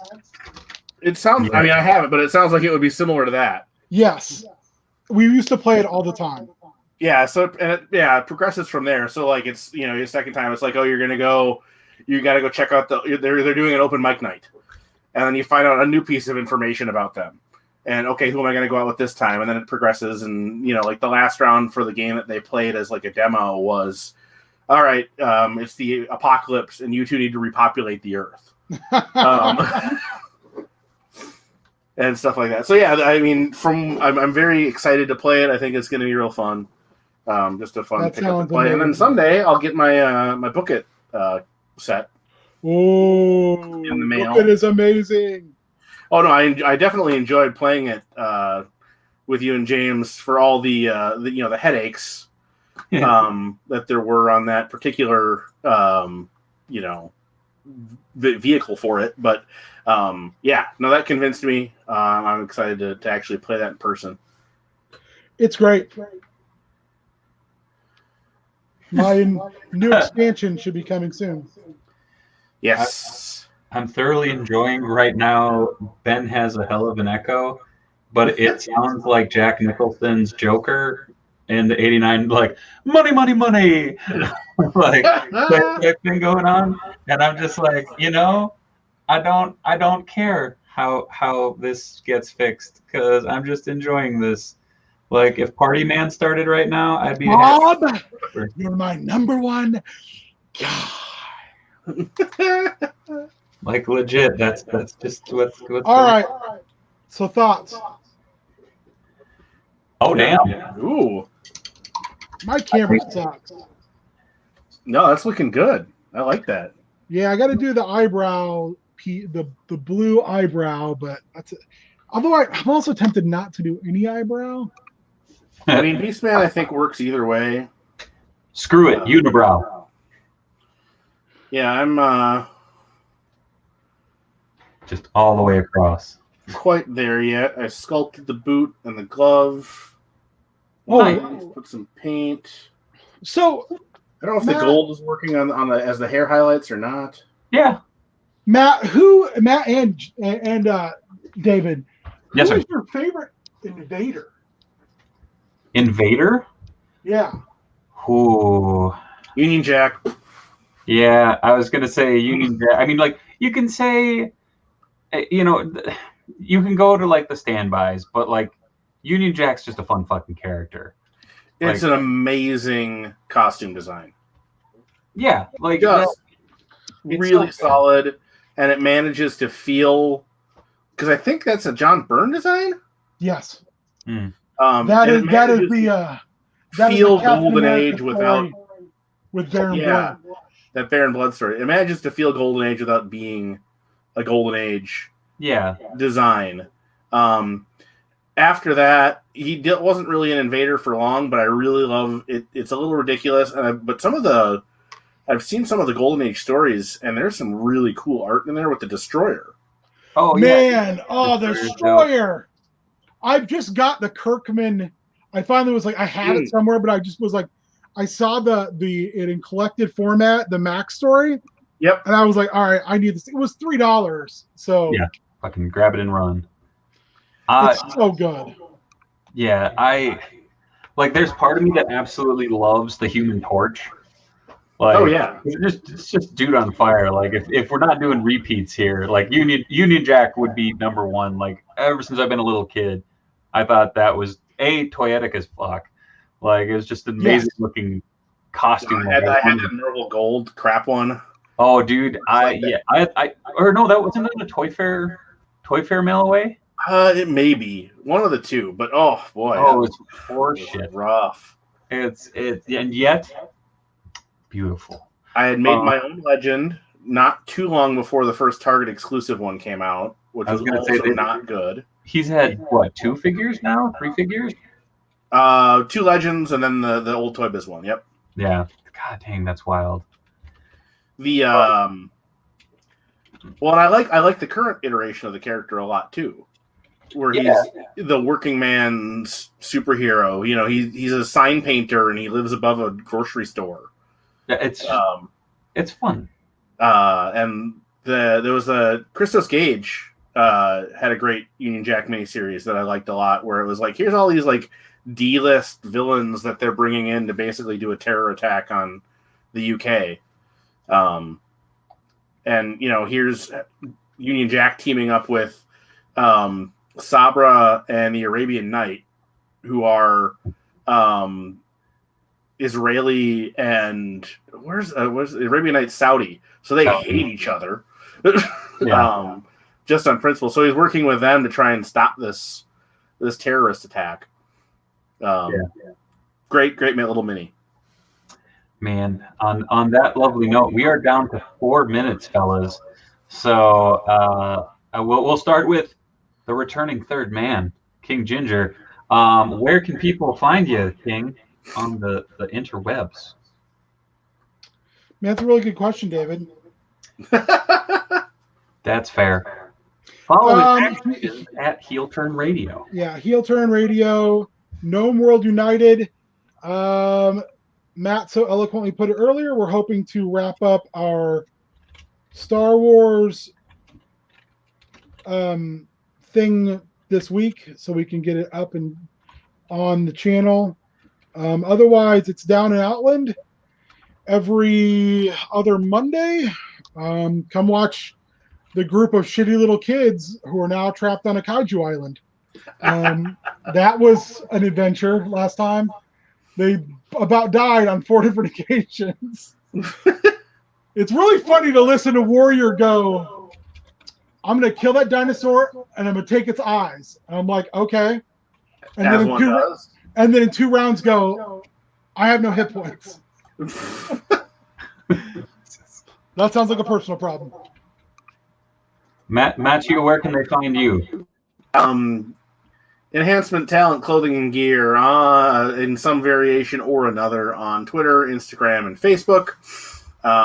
Once again, I'm behind on posting stuff, but that's because we've been real busy without showing people what we're making and driving more business. And then please check out and follow my Instagram for my custom stuff. Hypno Hustlers _customs on Instagram. Okay. I gotta recognize. I was typing it in the chat, so I was trying to stay on top of it. Something like that. Anyway. Yes. Yeah, you can find me on Twitter at Dave Wheeler. You can find me on Instagram under my new handle at the Dave Wheeler, because it's way easier to remember than my other one. So check it out. Check me out at mindwavecomics.com. Follow all of us on here on Heel Turn Radio here on Twitch, YouTube, and Facebook. Like, subscribe, all that fun stuff. Tomorrow night, I'll be back on the Foosh channel. We'll be doing some wrestling watch along, whether it's NXT or AEW. Come on, we'll be talking toys. But every Tuesday, you can find us right here on Heel Turn Radio for Tiny Meng Tuesday. So on that lovely note, good night, everybody.